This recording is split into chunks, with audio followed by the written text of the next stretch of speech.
ಶ್ರೀ ಗುರುಭ್ಯೋ ನಮಃ. ಹರಿ ಓಂ.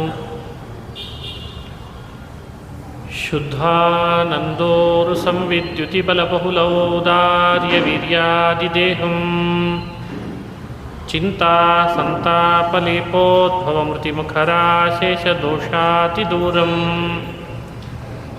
ಸದ್ಭಿರ್ವೈರಾಗ್ಯಭಕ್ತಿಶ್ರುತಿಮತಿನಿಯತಧ್ಯಾನಜಜ್ಞಾನಯೋಗಾತ್ ಗಮ್ಯಂ ವಂದೇ ಮುಕುಂದಾವಿಧಮಮಲಮಲಂ ಬ್ರಹ್ಮವೇದಾಂತವೇದ್ಯಂ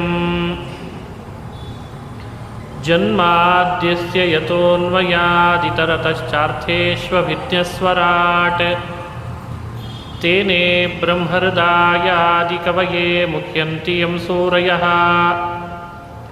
ತೇಜೋ ವಾರಿಮೃದಾಂ ಯಥಾ ವಿನಿಮಯೋ ಯತ್ರ ತ್ರಿಸರ್ಗೋ ಮೃಷಾ ಧಾಮ್ನಾ ಸ್ವೇನ ಸದಾ ನಿರಸ್ತಕುಹಕಂ ಸತ್ಯಂ ಪರಂ ಧೀಮಹಿ ಸೃಷ್ಟಿಸ್ಥಿತ್ಯಪ್ಯೇಹಾ ನಿಯತಿದೃಶಿತಮೋ ಬಂಧಮೋಕ್ಷಾಶ್ಚ ಯಸ್ಮಾತ್ ಅಸ್ಯ ಶ್ರೀ ಬ್ರಹ್ಮರುದ್ರಪ್ರಭೃತಿಸುರನರದ್ವೀಷಶತ್ರುತ್ಮಕಸ್ಯ ವಿಷ್ಣೋರ್ವ್ಯಸ್ತಾಃ ಸಮಸ್ತಾಃ ಸಕಲಗುಣನಿಧಿಃ ಸರ್ವದೋಷವ್ಯಪೇತಃ ಪೂರ್ಣಾನಂದೋ ವ್ಯಯೋ ಯೋ ಗುರುರಪಿ ಪರಮಃ ಚಿಂತಯೇತಂ ಮಹಾಂತಂ. ನಾರಾಯಣಂ ನಮಸ್ಕೃತ್ಯ ನರಂ ಚೈವ ನರೋತ್ತಮಂ ದೇವೀಂ ಸರಸ್ವತೀಂ ವ್ಯಾಸಂ ತತೋ ಜಯಮುದೀರಯೇತ್. ಅಭ್ರಮಂ ಭಂಗರಹಿತಂ ಅಜಡಂ ವಿಮಲಂ ಸದಾ ಆನಂದತೀರ್ಥಮತುಳಂ ಭಜೆ ತಾಪತ್ರಯಾಪಹಂ.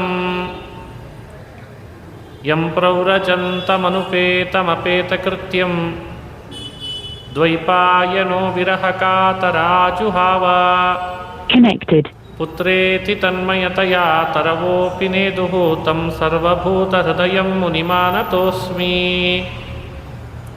ಮೂಕೋಪಿ ಯತ್ಪ್ರಸಾದೇನ ಮುಕುಂದಶಯನಾಯತೆ ರಾಜರಾಜಾಯತೆ ರಿಕ್ತೋ ರಾಘವೇಂದ್ರಂ ತಮಾಶ್ರಯೇ.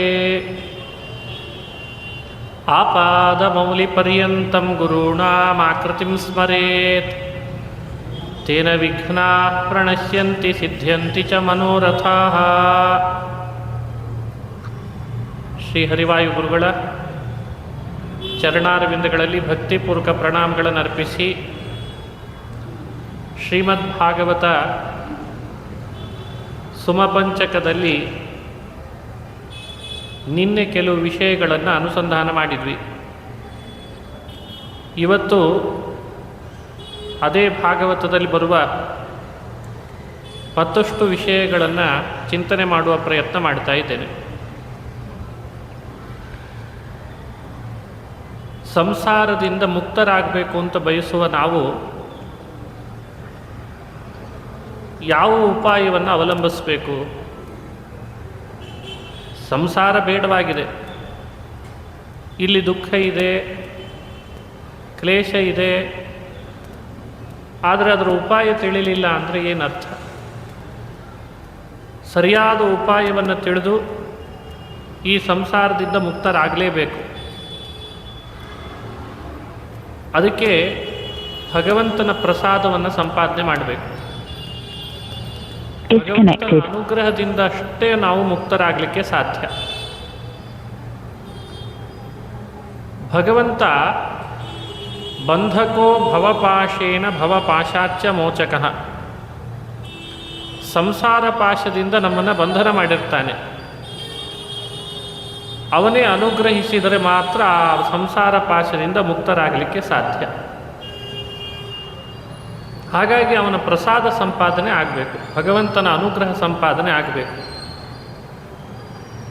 ಅನುಗ್ರಹಕ್ಕಾಗಿ ಏನು ಮಾಡಬೇಕು? ದೇವರು ನಮ್ಮನ್ನು ಅನುಗ್ರಹಿಸಬೇಕಾದ್ರೆ ನಾವೇನು ಮಾಡಬೇಕು?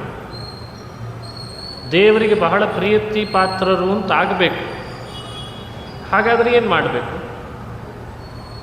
ಭಗವಂತನ ಅಪರೋಕ್ಷವನ್ನು ಸಂಪಾದನೆ ಮಾಡಬೇಕು. ಭಗವಂತನ ಸಾಕ್ಷಾತ್ಕಾರ, ಆ ಬಿಂಬರೂಪಿಯ ಶ್ರೀಹರಿಯ ಸಾಕ್ಷಾತ್ಕಾರ ನಮಗೆಲ್ಲರಿಗೂ ಆಗಬೇಕು. ಬಿಂಬ ಸಾಕ್ಷಾತ್ಕಾರಕ್ಕಾಗಿ ಏನು ಮಾಡಬೇಕು? ಭಗವಂತ ಬಿಂಬ ನಿಮ್ಮೆಲ್ಲರ ಒಳಗೆ ಇದ್ದಾನೆ. ಅವನ ಸಾಕ್ಷಾತ್ಕಾರ ಆಗಬೇಕಾದ್ರೆ ಅವನ ಪರೋಕ್ಷ ಜ್ಞಾನವನ್ನು ಸಂಪಾದನೆ ಮಾಡಬೇಕು. ಆ ಪರೋಕ್ಷ ಜ್ಞಾನದ ವಿಶೇಷವಾದಂತಹ ಪರೋಕ್ಷ ಜ್ಞಾನದ ಮಹಿಮೆಯಿಂದ ಭಗವಂತನ ಸಾಕ್ಷಾತ್ಕಾರ ಆಗ್ತದೆ. ಈ ಮೆಟ್ಲುಗಳನ್ನು ಅವಲಂಬಿಸಿಯೇ ಭಗವಂತನನ್ನು ಪಡಿಬೇಕು ಅಂತ ಶಾಸ್ತ್ರಗಳೆಲ್ಲ ತಿಳಿಸಿ ಹೇಳ್ತವೆ. ಶಾಸ್ತ್ರದ ಸಾರ, ಶಾಸ್ತ್ರಗಳ ಸಾರ ಏನು? ಎಲ್ಲ ಶಾಸ್ತ್ರಗಳ ಸಾರ ಇಷ್ಟೇ: ಭಗವಂತನಲ್ಲಿ ದೃಢವಾದ ರತಿ, ಇನ್ನಿತರ ಭಗವಂತ ಬಿಟ್ಟು ಬೇರೆ ಎಲ್ಲ ವಿಷಯ ಪದಾರ್ಥಗಳಲ್ಲಿ ವೈರಾಗ್ಯ. ಇದೇ ಶಾಸ್ತ್ರ ನಮಗೆ ಬೋಧನೆ ಮಾಡಿದ್ದು ಮೋಕ್ಷಕ್ಕಾಗಿ. ಶಾಸ್ತ್ರೇಶ್ವಿಯಾನೇವ ಸುನಿಶ್ಚಿತೋ ನೃಣಾಂ ಕ್ಷೇಮಸ್ಯ ಸಮ್ಯಕ್ ವಿಮೃಶೇಷು ಹೇತುಃ ಅಸಂಗಾತ್ಮನ್ಯತಿರಿಕ್ತ ವಸ್ತುನಿ ದೃಢಾರತಿರ್ಬ್ರಹ್ಮಣಿ ನಿರ್ಗುಣೇ ಚಯ. ಶಾಸ್ತ್ರಗಳ ಸಾರವನ್ನು ಈ ಶ್ಲೋಕದಲ್ಲಿ ಸೆರೆ ಹಿಡಿದಿದ್ದಾರೆ. ಶಾಸ್ತ್ರೇಷು ಇಯಾನೇವ ನೃಣಾಂ ಸುನಿಶ್ಚಿತಃ ಕ್ಷೇಮಸ್ಯ ಸಮ್ಯಕ್ ವಿಮರ್ಶೇಷು ಹೇತುಃ ಅಂತಾರೆ. ಚೆನ್ನಾಗಿ ವಿಮರ್ಶೆ ಮಾಡಿದಾಗ ಇದೇ ಅದರಿಂದ ಸಿಕ್ಕಂಥ ಮಥಿತಾರ್ಥ. ಭಗವಂತನಲ್ಲಿ ದೃಢವಾದ ರತಿ, ಭಗವಂತನಲ್ಲಿ ದೃಢವಾದ ಆಸಕ್ತಿ, ಇನ್ನಿತರ ವಸ್ತುಗಳಲ್ಲಿ ಅಸಂಗ, ಈ ಎರಡನ್ನು ಮನುಷ್ಯ ಸಂಪಾದನೆ ಮಾಡಿದ ಅಂದರೆ ಕ್ಷೇಮಸ್ಯ ಸಮ್ಯಕ್ ವಿಮರ್ಶೇಷು, ಅವನಿಗೆ ಸದ್ಗತಿ ಮೋಕ್ಷ ಆಗೇ ಆಗ್ತದೆ ಅಂತ ಶಾಸ್ತ್ರಗಳ ಸಾರ ಇದು ಅಂತ ವಿವರಣೆ ಕೊಟ್ಟಿದೆ ಭಾಗವತ. ಹೀಗಾಗಿ ಪುರುಷಾರ್ಥ ಪಡಿಬೇಕಾದ್ರೆ ಇವುಗಳನ್ನೇ ಸಂಪಾದನೆ ಮಾಡಬೇಕು. ಭಗವಂತನಲ್ಲಿ ಶ್ರದ್ಧೆ, ಆಧ್ಯಾತ್ಮಿಕ ವಿಚಾರ, ಮಹಾತ್ಮರ ಸೇವೆ, ಮಹಾತ್ಮರನ್ನು ನಿಂದಿಸದೇ ಇರೋದು, ವಿಷಯ ಪದಾರ್ಥಗಳ ಆಸಕ್ತಿಯನ್ನು ಕಡಿಮೆ ಮಾಡೋದು, ಇಂದ್ರಿಯಗಳನ್ನು ಗೆಲ್ಲೋದು,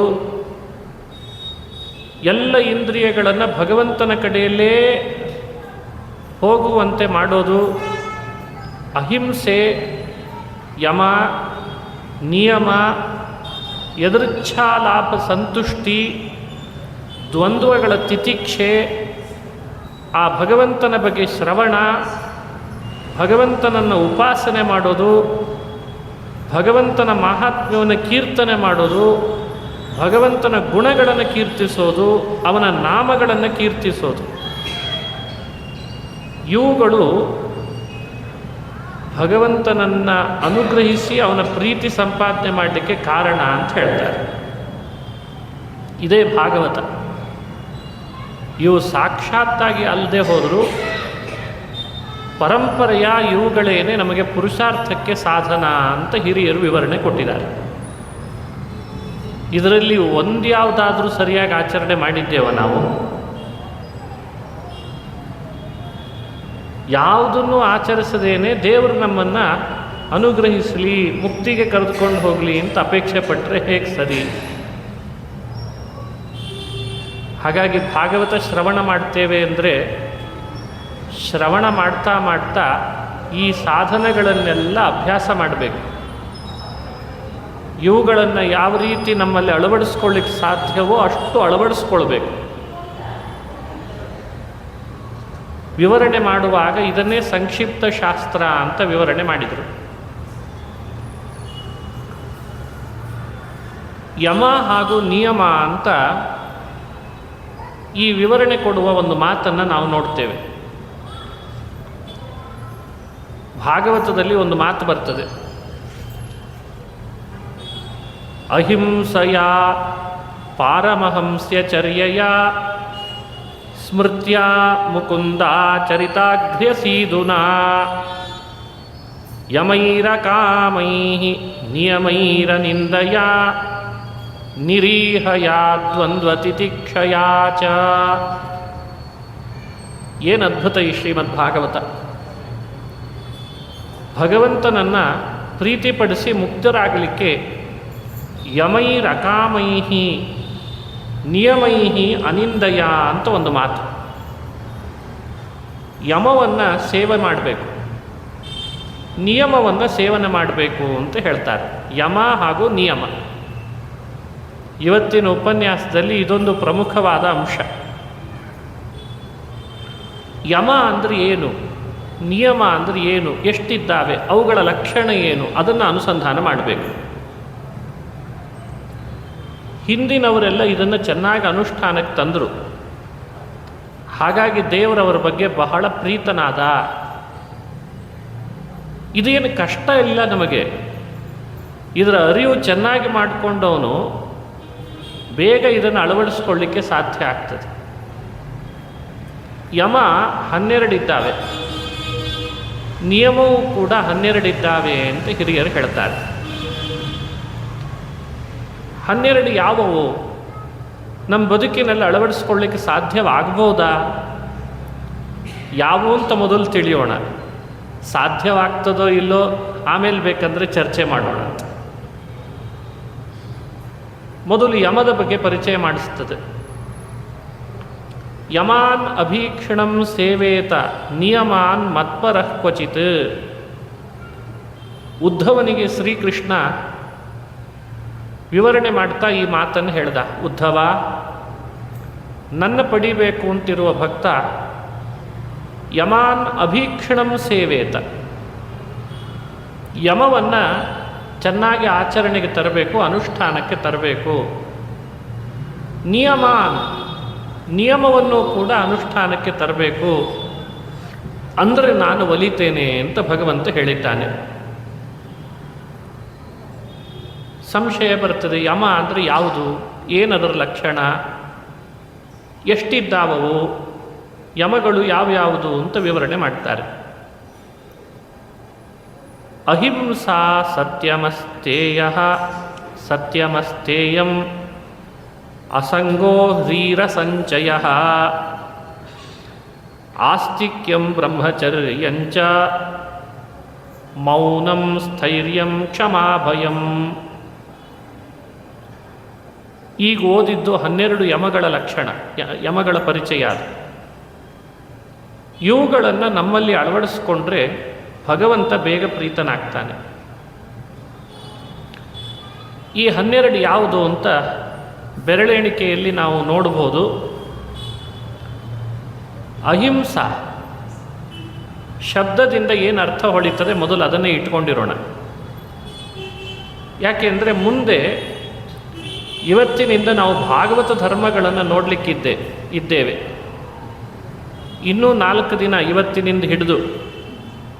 ಹಾಗಾಗಿ 30 ಭಾಗವತ ಧರ್ಮಗಳಲ್ಲಿ ದಿನಕ್ಕೆ 5-6ರಂತೆ ಚಿಂತನೆ ಮಾಡ್ತಾ ಹೋದರೂ ಕೂಡ ನಾವು ಕೊನೆಯ ದಿವಸದಲ್ಲಿ 30 ಭಾಗವತ ಧರ್ಮವನ್ನು ತಿಳಿಬೋದು.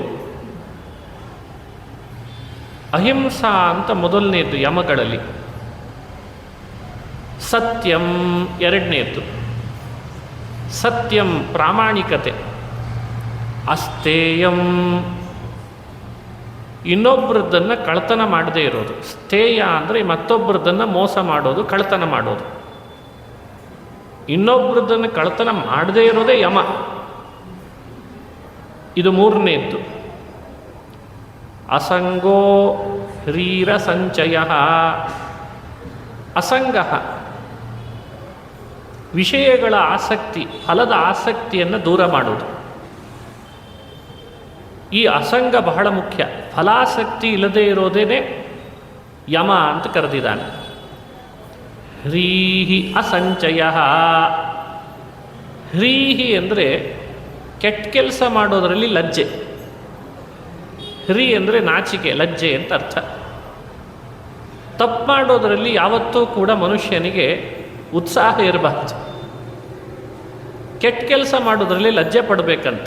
ಅಯ್ಯೋ ಅಂಥದ್ದನ್ನು ನಾನು ಮಾಡೋದಾ, ಅಯ್ಯೋ ಇಂಥದ್ದನ್ನು ನಾನು ಮಾಡೋದಾ ಅಂತ ನಮಗೆ ಅನ್ನಿಸ್ಬೇಕು. ಅಸಂಚಯ, ಸಂಚಯ ಅಂದರೆ ನಾಳೆಗೆ, ನಾಡದ್ದಿಗೆ, ಮುಂದಿನ ವರ್ಷಕ್ಕೆ, ಅದರ ಮುಂದಿನ ವರ್ಷಕ್ಕೆ ಅಂತ ಕೂಡಿಡೋದು. ಅಸಂಚಯ ಅಂದರೆ ಅತಿಯಾಗಿ ಕೂಡಿಡದೇ ಇರೋದೇ ಒಂದು ಯಮ ಅಂತೆ.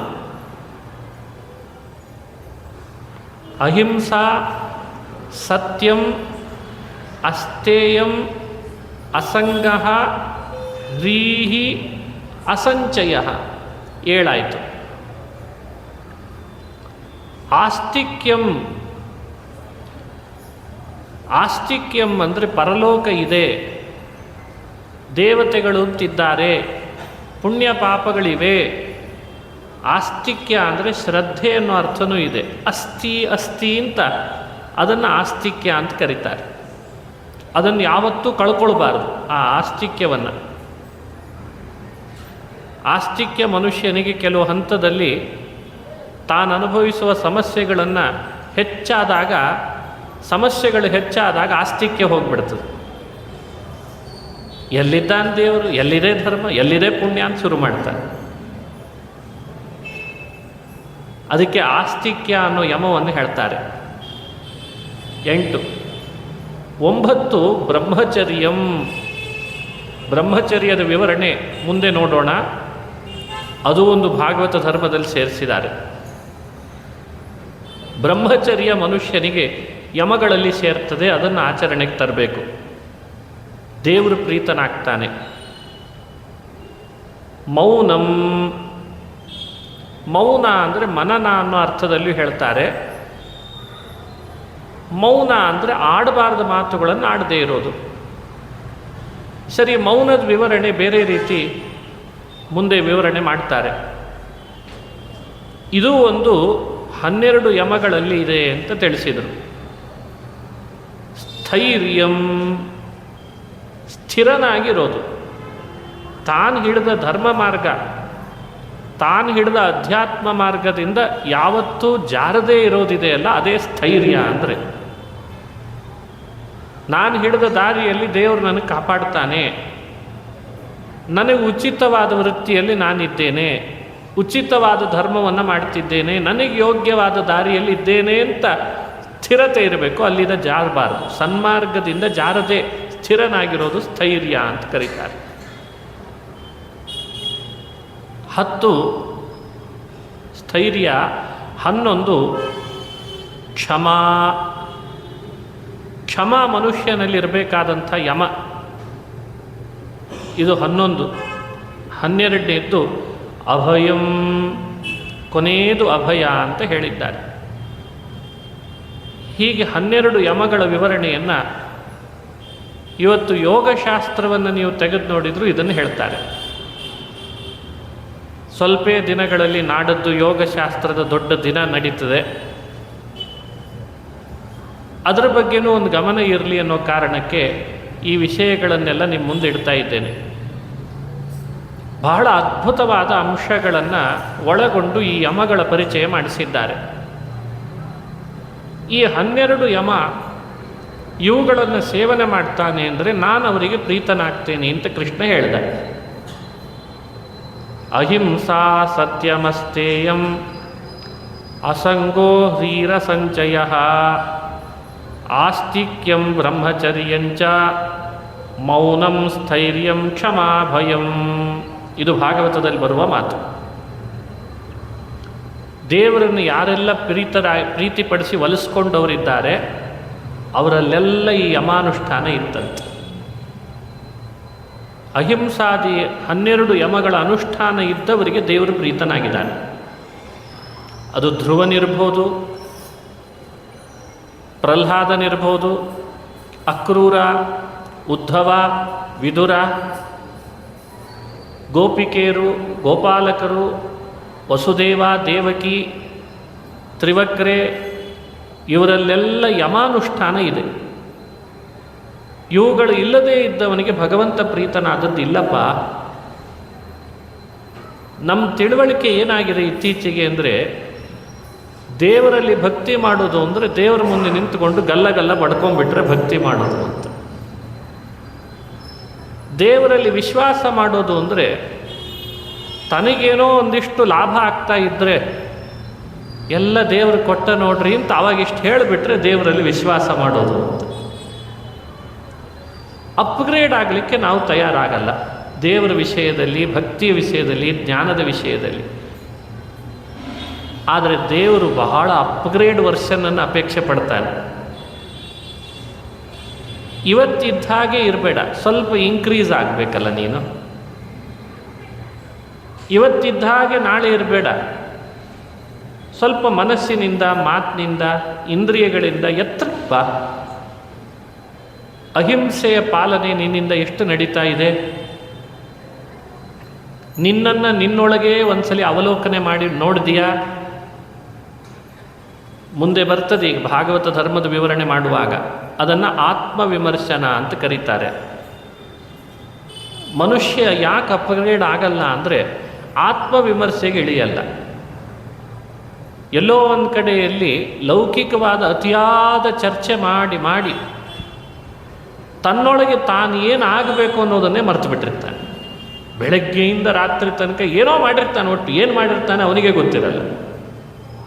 ಏನೂ ಮಾಡದೇ ಇರಲಿಕ್ಕೇ ಇಲ್ಲ, ಏನಾದರೂ ಮಾಡಲೇಬೇಕು. ಏನು ಮಾಡ್ತಿದ್ದೀನಿ ಅವನಿಗೆ ಗೊತ್ತಿಲ್ಲ. ಏನೂ ಮಾಡದೇ ಇರಲಿಕ್ಕಿಲ್ಲದೆ ಇದ್ದದ್ದಕ್ಕೆ ಏನಾದರೂ ಒಂದು ಮಾಡ್ತಾನೆ. ಮಾಡ್ತಿರೋದೆಲ್ಲ ಅವನ ಆತ್ಮೋದ್ಧಾರಕ್ಕೆ ಕಾರಣ ಆಗಿದೆನಾ ಇಲ್ವಾ ಅಂತ ನೋಡೋದಿಲ್ಲ. ಇದು ಒಂದು ದುರಂತ. ಹಾಗಾಗಬಾರ್ದು. ನಾವು ಅಹಿಂಸೆ, ಸತ್ಯ, ಅಸ್ತೇಯ, ಅಸಂಗ, ಹ್ರೀ, ಅಸಂಚಯ, ಹಾಗೆ ಆಸ್ತಿಕ್ಯ, ಬ್ರಹ್ಮಚರ್ಯ, ಮೌನ, ಸ್ಥೈರ್ಯ, ಕ್ಷಮ, ಅಭಯ, ಈ 12 ಯಮಗಳ ಅನುಷ್ಠಾನ ನಮ್ಮಿಂದ ನಡಿಲಿ, ಇದರ ಸೇವನೆ ನಡಿಲಿ ಅಂತ ಭಾಗವತ ಅಪೇಕ್ಷೆ ಪಡುತ್ತೆ. ನಿಯಮಗಳು ಕೂಡ 12 ಅಂತ ಹೇಳಿದ್ದಾನೆ. ಭಾಗವತದಲ್ಲೇ ಬರುವ ಮತ್ತೊಂದು ಅಂಶ. ನಿಯಮ 12 ಯಾವುದು? ಅದನ್ನು ಪರಿಚಯ ಮಾಡಿಕೊಡೋಣ. ನಿಯಮ ಜೊತೆಯಲ್ಲಿದ್ದು ಯಮವನ್ನು ಸೇವಿಸಬೇಕು ಅಂತ ಹೇಳಿದ್ದಕ್ಕೆ ಯಮದ ಜೊತೆಯಲ್ಲಿ ನಿಯಮವನ್ನೂ ಹೇಳಲೇಬೇಕು. ಅವುಗಳನ್ನು 12 ಅಂತ ಪರಿಗಣಿಸಿ ತಿಳಿಸ್ತಾರೆ. ಶೌಚಂ ಜಪಸ್ತಪೋ ಹೋಮಃ ಶ್ರದ್ಧಾತಿಥ್ಯಂ ಮದರ್ಚನಂ ತೀರ್ಥಾಟನಂ ಪರಾರ್ಥೇಹ ತುಷ್ಟಿರಾಚಾರ್ಯ ಸೇವನಂ. ಈ 12 ನಿಯಮ ಅಂತ ಕರೆದಿದ್ದಾರೆ ಹಿರಿಯರು. ಮೊದಲನೆಯದ್ದು ಶೌಚಂ. ಮುಂದೆ ಭಾಗವತ ಧರ್ಮದ ವಿವರಣೆ ಕೊಡುವಾಗ ಶೌಚ ಅಂದರೆ ಏನು ಅಂತ ವಿಸ್ತಾರವಾಗಿ ಹೇಳ್ತದೆ.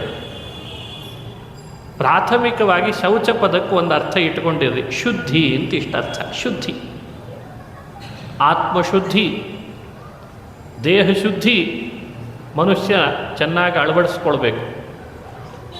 ಆತ್ಮಶುದ್ಧಿ, ದೇಹ ಶುದ್ಧಿಗಳಿಲ್ಲದೆ ಸಾಧನೆ ಏನು ಮಾಡಲಿಕ್ಕೆ ಸಾಧ್ಯ? ಹಾಗಾಗಿ ಅದನ್ನು ಶೌಚ ಅಂತ ನಿಯಮಗಳ ಮೊದಲನೆಯದ್ದನ್ನು ಹೇಳಿದ್ದಾರೆ.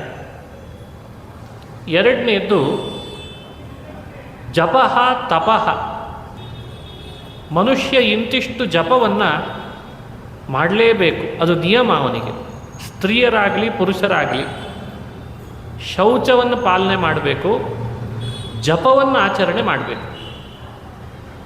ಜಪಾನುಷ್ಠಾನ ಇಲ್ಲದಿದ್ದರೆ ಅವನಿಗೆ ಭಗವಂತ ಪ್ರೀತನಾಗಲಿಕ್ಕೆ ಸಾಧ್ಯ ಇಲ್ಲ. ಎರಡನೇದ್ದದು ನಿಯಮಗಳಲ್ಲಿ. ತಪಃ ಮೂರನೇದ್ದು ತಪಸ್ಸು. ಅದನ್ನು ನಿಯಮ ಅಂತ ಕರೀತಾರೆ. ತಪಸ್ಸು ಅಂದರೆ ಕಾಮನಿಗ್ರಹ, ಅವಿಷಯ ನಿಗ್ರಹ, ನಿಷಿದ್ಧವಾದದ್ದನ್ನು ಪರಿತ್ಯಜಿಸೋದು ಒಂದು ತಪಸ್ಸಂತ. ಅದು ಮುಂದೆ ವಿವರಣೆ ಮಾಡ್ತಾರೆ. ಶೌಚಂ ಜಪಃ ತಪಃ ಹೋಮಃ. ಹೋಮ ನಾಲ್ಕನೇದ್ದು. ಒಂದಿಷ್ಟು ನಾವು ನಮ್ಮ ಬದುಕಿನಲ್ಲಿ ದ್ರವ್ಯವನ್ನು ತ್ಯಜಿಸೋದು, ತ್ಯಾಗ. ಅಥವಾ ಹೋಮದ ಕುಂಡ ಇರ್ತದೆ, ಅಲ್ಲಿ ಆಹುತಿಗಳನ್ನು ಕೊಟ್ಟು ಹೋಮಿಸೋದು. ಇದನ್ನು ಪ್ರತಿಯೊಬ್ಬರೂ ಕೂಡ ಮಾಡಬೇಕು ಅಂತ ಹೇಳ್ತದೆ. ಇದು ನಿಯಮಗಳಲ್ಲಿ 4ನೇದು. ಇನ್ನು 4 ಶ್ರದ್ಧಾ, ಆತಿಥ್ಯಂ, ಮದರ್ಚನಂ, ತೀರ್ಥಾಟನಂ. ಶ್ರದ್ಧೆ ಬಹಳ ಮುಖ್ಯ ಮನುಷ್ಯನಿಗೆ. ಶ್ರದ್ಧೆ ಬಳ್ಳಿ ಅಳಗಾಡಬಾರ್ದು ಹೃದಯದಲ್ಲಿ, ಇದು ನಿಯಮದಲ್ಲಿ ಸೇರ್ತದೆ. ಆತಿಥ್ಯಂ, ಅತಿಥಿಗಳನ್ನು ಗೌರವಿಸೋದಕ್ಕೆ ಆತಿಥ್ಯ ಅಂತ ಕರೀತಾರೆ, ಅದನ್ನು ನಿಯಮದಲ್ಲಿ ಸೇರಿಸಿದ್ದಾರೆ ಹಿರಿಯರು. 6ನೇದು. 7ನೇದು ಮದರ್ಚನಂ, ಭಗವಂತನನ್ನು ದಿನನಿತ್ಯ ಅರ್ಚನೆ ಮಾಡೋದು, ಒಂದು ದಿವಸವೂ ಬಿಡದೇನೆ ಅರ್ಚನೆ ಮಾಡೋದು. ಒಂದು ಶಾಲಿಗ್ರಾಮ, ಒಂದು ತುಳಸಿ, ಒಂದು ಹೂವು, ದಿನಾ ಭಗವಂತನನ್ನು ಅರ್ಚಿಸಬೇಕು ಬಿಡದೆ. ಎಷ್ಟೇ ಅವಸರ ಇರಲಿ, ಎಷ್ಟೇ ಒತ್ತಡಗಳಿರಲಿ, ಭಗವಂತನಿಗೆ ಮಾತ್ರ ಅರ್ಚನೆ ಬಿಡ್ತಕ್ಕದ್ದಲ್ಲ. ಶೌಚಂ, ಜಪಸ್, ತಪೋ, ಹೋಮ, ಶ್ರದ್ಧಾ, ಆತಿಥ್ಯಂ, ಮದರ್ಚನಂ ಅಂತ 6 ವಿವರಣೆ ಮಾಡಿದ್ದಾರೆ. ಇನ್ನು 6 ಇದ್ದಾರೆ. ತೀರ್ಥಾಟನಂ ಪರಾರ್ಥೇಹ, ತೀರ್ಥವನ್ನು ಸೇವನೆ ಮಾಡಬೇಕು. ತೀರ್ಥ ಅಂದರೆ ಪವಿತ್ರೀಕರಿಸುವ ಶಾಸ್ತ್ರ, ಸಜ್ಜನರು, ಇವ್ರನ್ನೂ ತೀರ್ಥ ಅಂತನ್ನೋ ಅರ್ಥದಲ್ಲಿ ಮುಂದೆ ವ್ಯಾಖ್ಯಾನ ಮಾಡ್ತಾರೆ ಭಾಗವತ ಧರ್ಮ ಹೇಳುವಾಗ. ತೀರ್ಥಾಟನ ಅನ್ನೋ ಶಬ್ದದಿಂದ ಮೇಲ್ನೋಟಕ್ಕೆ ಬರೋ ಅರ್ಥನಾದರೂ ಮೊದಲು ಇಟ್ಕೊಳ್ಳೋಣ. ನಿಯಮದಲ್ಲಿ ಇದನ್ನು ಹೇಳಿದ್ದಾರೆ. ತೀರ್ಥ ಕ್ಷೇತ್ರಗಳಿಗೆ ನಾವು ಸಂಚರಣ ಮಾಡಬೇಕು, ಅದಕ್ಕೆ ತೀರ್ಥಾಟನ ಅಂತ ಕರೀತಾರೆ. ನಿಯಮ ಅಂತಿದು. 7ನೇದ್ದಾಯಿತು. 8ನೇದ್ದು ಪರಾರ್ಥೇಹ, ಪರ ಅರ್ಥ ಈಹ, ಇನ್ನೊಬ್ಬರಿಗೆ ಉಪಕಾರ ಮಾಡಬೇಕು. ಮನುಷ್ಯನಿಗೆ ಉಪಕಾರದ ಭಾವ ಬೇಕೇ ಬೇಕು, ಬಹಳ ಮುಖ್ಯ. ಅದು ತುಡಿಬೇಕಂತೆ, ತುಡಿತಾ ಇರಬೇಕು. ಇದು ಪರಾರ್ಥೇಹ. ಮತ್ತು ಪರ ಅರ್ಥ, ಉತ್ತಮವಾದ ಸಂಪತ್ತಿನ ಬಗ್ಗೆ ಮಾತ್ರ ಆಸೆ, ಸ್ವಾರ್ಥ ಅಲ್ಲ. ಉತ್ತಮವಾದ ಸಂಪತ್ತು, ಪ್ರಾಮಾಣಿಕವಾದ, ತಾನೇ ದುಡಿದು ಸಂಪಾದಿಸಿದ ಅರ್ಥದ ಬಗ್ಗೆ ಅಭಿಲಾಷೆ. ನಾನು ದುಡಿದದ್ದು ನನಗೆ ಸಿಗಲಿ, ಇನ್ನೇನೋ ಮಾಡಿ ಇನ್ಯಾರ್ದೋ ತಲೆ ಒಡೆದು ಅದೂ ನನಗೆ ಬರಲಿ, ಇದೂ ನನಗೆ ಬರಲಿ, ಅದು ಬರಬಾರ್ದು. ತುಷ್ಟಿ, ಆಚಾರ್ಯ ಸೇವನಂ. ನೋಡಿ, ಇದು 10, ಇದು 11. ತುಷ್ಟಿ, ಬಂದಂತಹ ಎದೃಚ್ಛಾ ಲಾಭದಿಂದ ಬಂದಂಥದ್ರಲ್ಲಿ ತುಷ್ಟಿ ಅಂದರೆ ಅಲಬುದ್ಧಿ. ನಮ್ಮಲ್ಲಿ ಅದನ್ನು ಎಷ್ಟಿದೆ ಅಂತ ನಾವು ವಿಮರ್ಶೆ ಮಾಡಿಕೊಳ್ಬೇಕು. 11ನೇದ್ದು ಆಚಾರ್ಯ ಸೇವನಂ. ಆಚಾರ್ಯರನ್ನು ಸೇವನೆ ಮಾಡಬೇಕು. ಆಚಾರ್ಯ ಅಂದರೆ ಭಗವಂತನ ಸನ್ನಿಧಾನ, ಅವರಲ್ಲಿರ್ತದೆ ಅಂತ ಅವರನ್ನು ಸೇವಿಸಬೇಕು. ಶಾಸ್ತ್ರಾರ್ಥಗಳನ್ನು ಚೆನ್ನಾಗಿ ಹೇಳುವ, ಅನುಷ್ಠಾನ ಮಾಡುವಂಥವನಿಗೆ ಆಚಾರ್ಯ ಅಂತ ಕರೀತಾರೆ. ನಿಯಮಗಳು ಯದ್ಯಪಿ ಹೇಳಿದ್ದು 11. ಯಮದಲ್ಲಿ ಕೊನೆಗೆ ಹೇಳುವಾಗ 12ನೇದ್ದು ಅಭಯ ಅಂತಿದೆ. ಅದನ್ನು ಹಿರಿಯರು ಹೇಳ್ತಾರೆ, ನಿಯಮದ 11ರ ಜೊತೆಗೆ ಅದನ್ನು ಸೇರಿಸ್ಕೊಳ್ಬೇಕಂತ. ಹಾಗಾಗಿ ಯಮನೂ 12 ಆಯಿತು, ಅಭಯ ಸೇರಿಸ್ಕೊಂಡದ್ದಕ್ಕೆ ನಿಯಮನೂ ಕೂಡ ಎಷ್ಟಾಯಿತು? 12 ಆಯಿತು. ಅದಕ್ಕೂ ವಿಶೇಷವಾದಂಥ ಮಾತನ್ನು ಉದಾಹರಿಸಿ ಹೇಳಿದ್ದಾರೆ ಹಿರಿಯರು. ಏತೇ ಯಮ ಸನಿಯಮಾಹ ಉಭಯೋರ್ 12 ಸ್ಮೃತಾಃ ಅಂತ ಶ್ರೀಕೃಷ್ಣ ಉದ್ಧವನಿಗೆ ಹೇಳುವಾಗ ಮಾತು. ಇವು ಯಮ ಸನಿಯಮಾಹ, ಯಮ ನಿಯಮ ಸಹಿತವಾಗಿ ಹೇಳಿದ್ದೇನೆ ಉದ್ಧವ. ಇವು 12 ಇದ್ದಾವೆ. ಕೇವಲ ಯಮ ಮಾತ್ರ ಅಲ್ಲ, ಯಮದ ಜೊತೆಗೆ ನಿಯಮವೂ ಕೂಡ 12 ಇದೆ ಅಂತ ಭಗವಂತ ಹೇಳಿದ್ದಾನೆ. ನಿಯಮದೊಳಗೆ 11 ಬಂತಲ್ಲ ಅಂದರೆ ಯಮದಲ್ಲಿ ಹೇಳಿದ ಅಭಯವನ್ನು ನಿಯಮದ ಜೊತೆಗೂ ಸೇರಿಸ್ಕೊಂಡು ಬಿಡು, ಆವಾಗ ಇದು 12 ಆಯಿತು, ಅದು 12 ಆಯಿತು. ಯಮ ಮತ್ತು ನಿಯಮ ನೋಡಿ, ನಿನ್ನೆ ಉಪನ್ಯಾಸ ಮಾಡುವಾಗ ಭಾಗವತದ ಸ್ಕಂಧಗಳು ಎಷ್ಟು ಅಂತ ನಾವು ಯೋಚನೆ ಮಾಡ್ತಾ 12 ಸ್ಕಂಧ ಅಂತ ನೋಡಿದ್ವಿ. ಹಾಗಾದರೆ ಭಾಗವತದ ಈ 12 ಸ್ಕಂಧ ಅನ್ನೋದರಲ್ಲಿ ಒಂದು ಅರ್ಥ ಇದೆ. ಏನದು ಅಂದರೆ ಯಮಗಳ 12, ನಿಯಮಗಳ 12 ಯಾವಾತನಲ್ಲಿ ಬೇರೂರ್ತಾವೋ ಅವನಿಗೆ ಭಗವಂತ ಪ್ರೀತನಾಗ್ತಾನೆ ಅಂತ ಸಂದೇಶ ಕೊಡೋದು 12 ಸ್ಕಂಧದ ಮಹತ್ವ ಅಂತ ಭಾವಿಸಬೇಕು. ಭಾಗವತದಲ್ಲಿ ಬರುವ ಕಥೆಗಳನ್ನು ಶ್ರವಣ ಮಾಡ್ತಾ ಈ ಯಮನಿಯಮಗಳಲ್ಲಿ ರಥರಾಗಬೇಕು ಅನ್ನೋದೇ ಉದ್ದೇಶ. ಈ 12ರಲ್ಲಿ ರಥರಾದರೆ 12, 12, 24 ಒಟ್ಟು. ಆ 24 ಮನುಷ್ಯರಲ್ಲಿ ಚೆನ್ನಾಗಿ ಒಡಗೂಡಿದರೆ, ಸೇವಿಸಿದರೆ ಅವಶ್ಯ ಅವರನ್ನು ದೇವರು ಪ್ರೀತಿಸ್ತಾನೆ. ಹೀಗೆ ಭಾಗವತ ಶ್ರವಣ ಮಾಡುವಾಗೆಲ್ಲ ಈ ಆಲೋಚನೆ ನಮಗೆ ಬರಬೇಕು. ಇದನ್ನು ಇವತ್ತು ನಾವು ತಿಳಿದಿದ್ದೇವೆ. ಇನ್ನು ಭಾಗವತ ಧರ್ಮದ ಕಡೆಗೆ ಒಂದಿಷ್ಟು ಅವಲೋಕನೆ ಮಾಡೋಣ. 30 ಭಾಗವತ ಧರ್ಮಗಳು ಯಾವುವು? ಅದರಲ್ಲಿ ದಿನೇ ದಿನೇ 6, 5, 6, 5 ಹೀಗೆ ನೋಡ್ತಾ ಹೋಗುವ ಪ್ರಯತ್ನ ಮಾಡಬಹುದು. ಈ 30 ಭಾಗವತ ಧರ್ಮಗಳಿಗಾಗಿಯೇ ಭಾಗವತ ಹೊರಟದ್ದು, ಇದನ್ನು ತಿಳಿಸ್ಲಿಕ್ಕಾಗೆ. ಇದನ್ನು ಬಿಟ್ಟು ನಾವು ಎಲ್ಲ ಕಟಿಪಿಟಿ ಮಾಡಲಿಕ್ಕೆ ಶುರು ಮಾಡ್ತೇವೆ. ಅದಕ್ಕೆ ದಾಸರಂದ್ರು ಯಾತರ ಕಟಿಪೀಟಿ ಅಂತಂದರು. ಯಾತರ ಕಟಿಪೀಟಿ? ಎಷ್ಟು ಕಟಿಪಿಟಿ ಮಾಡ್ಕೊಂಡಿದ್ದಿ ನಿನ್ನ ಬದುಕಿನೊಳಗೆ?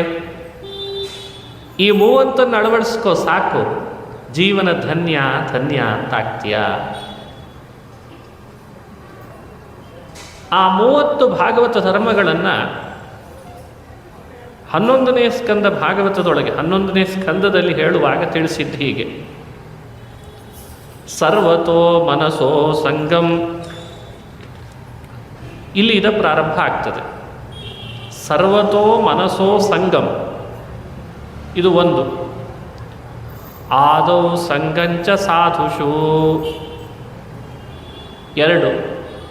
ದಯಾಂ 3, ಮೈತ್ರೀಂ 4, ಪ್ರಶ್ರಯಂಚ 5, ಭೂತೇಶ್ವದ್ಧಾ ಯಥೋಚಿತಂ, ಇದು 6. ಭೂತೇಶ್ವದ್ಧಾ ಯಥೋಚಿತಂ ಅನ್ನೋದು ಹಿಂದೆ ದಯಾ ಮೈತ್ರಿ ಪ್ರಶ್ರಯಂಚ ಅನ್ನೋದಕ್ಕೆ ಅನ್ವಯ. ಅಲ್ಲಿಗೆ 5ಕ್ಕೆ ಮುಗೀತದೆ. ಶೌಚಂ ತಪಸ್ಥಿತಿ ಕ್ಷಾಂಚ, ಆವಾಗಲೇ ನಾನು ನಿಯಮ ಮತ್ತು ಯಮಗಳ ಬಗ್ಗೆ ವಿವರಣೆ ಮಾಡುವಾಗ ಹೇಳ್ತಾ ಬಂದೆ. ಶೌಚಂ 6, ತಪಸ್ಥಿತಿ ಕ್ಷಾಂಚ, ತಪಃ 7, ತಿತಿಕ್ಷಾ ಇದೊಂದು ಭಾಗವತದ ಧರ್ಮ, ಇದು 8. ಮೌನಂ ಸ್ವಾಧ್ಯಾಯ ಆರ್ಜವಂ, ಮೌನ 9, ಸ್ವಾಧ್ಯಾಯ 10, ಆರ್ಜವ ಅಂತೇನಿದೆ ಅದು 11ನೇ ಭಾಗವತದ ಧರ್ಮ ಅಂತ ಹೇಳ್ತದೆ. ಬ್ರಹ್ಮಚರ್ಯಂ ಅಹಿಂಸಾ ಚ, ಬ್ರಹ್ಮಚರ್ಯ 12, ಅಹಿಂಸಾ 13. ಸಮತ್ವಂ ದ್ವಂದ್ವ ಸಂಜ್ಞೆಯೋ, ಸಮತ್ವ ದ್ವಂದ್ವ ಸಂಜ್ಞೆಯೋ ಸಮತ್ವಂ ಅಂತ 14ನೇ ಭಾಗವತದ ಧರ್ಮ. 15ನೇದ್ದು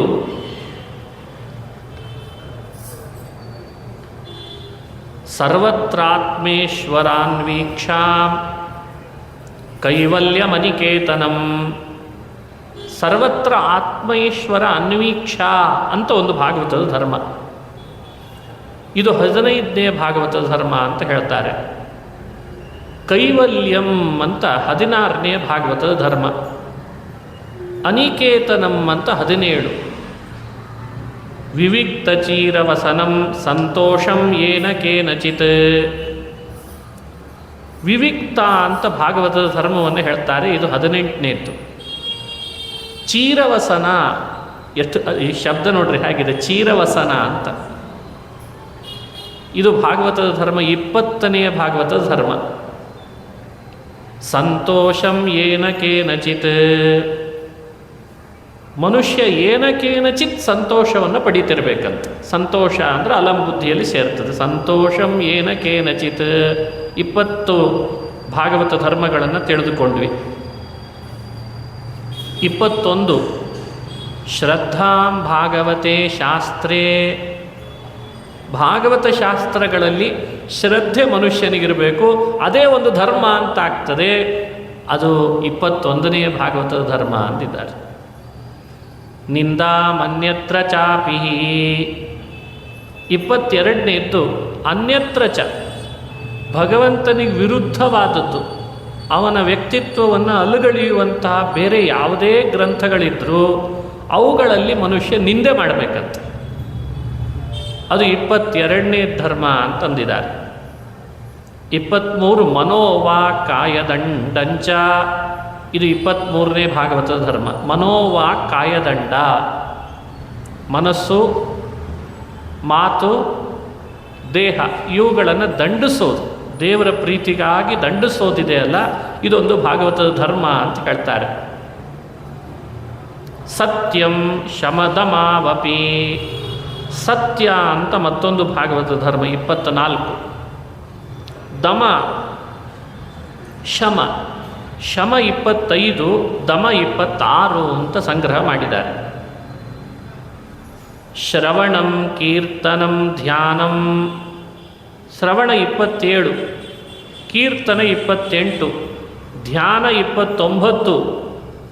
ಹರೇರದ್ಭುತ ಕರ್ಮಣಃ ಜನ್ಮ ಕರ್ಮ ಗುಣಾನಾಂಚ ತದರ್ಥೇಖಿಲ ಚೇಷ್ಟಿತಂ ಇಷ್ಟಂ ದತ್ತಂ ಚಪೋ ತಪ್ತಂ ತಪೋಜಪ್ತಂ ಪೂರ್ತಂ ಯಚ್ಚಾತ್ಮನ ಪ್ರಿಯಂ ದಾರಾನ್ ಸುತಾನ್ ಪ್ರಿಯಾನ್ ಪ್ರಾಣಾನ್ ಪರಸ್ಮೈ ಸನ್ನಿವೇದಯೇತ್. ಎಲ್ಲವನ್ನ ಭಗವಂತನಿಗೆ ಅಂತ ಸಮರ್ಪಣೆ ಮಾಡೋದಿದೆಯಲ್ಲ, ಅದನ್ನು 30ನೇ ಭಾಗವತದ ಧರ್ಮ ಅಂತ ಈ ರೀತಿ ಭಾಗವತ ಧರ್ಮಗಳನ್ನು ಪರಿಚಯ ಮಾಡಿಸಿದ್ದಾರೆ. ಭಾಗವತ ಶ್ರವಣ ಮಾಡುವಾಗ ಇವಕ್ಕಿಂತ ಹೆಚ್ಚಿಂದೇ ಬರಲಿಕ್ಕೆ ಶುರುವಾಗಿದೆ ಇತ್ತೀಚೆಗೆ ನಮ್ಮಲ್ಲಿ. ಭಾಗವತ ಅಂದರೆ ಈ ಭಾಗವತ ಧರ್ಮನೇ ಬರದೆ ಭಾಗವತ ಅಂದರೆ ಏನು ಇದೆ?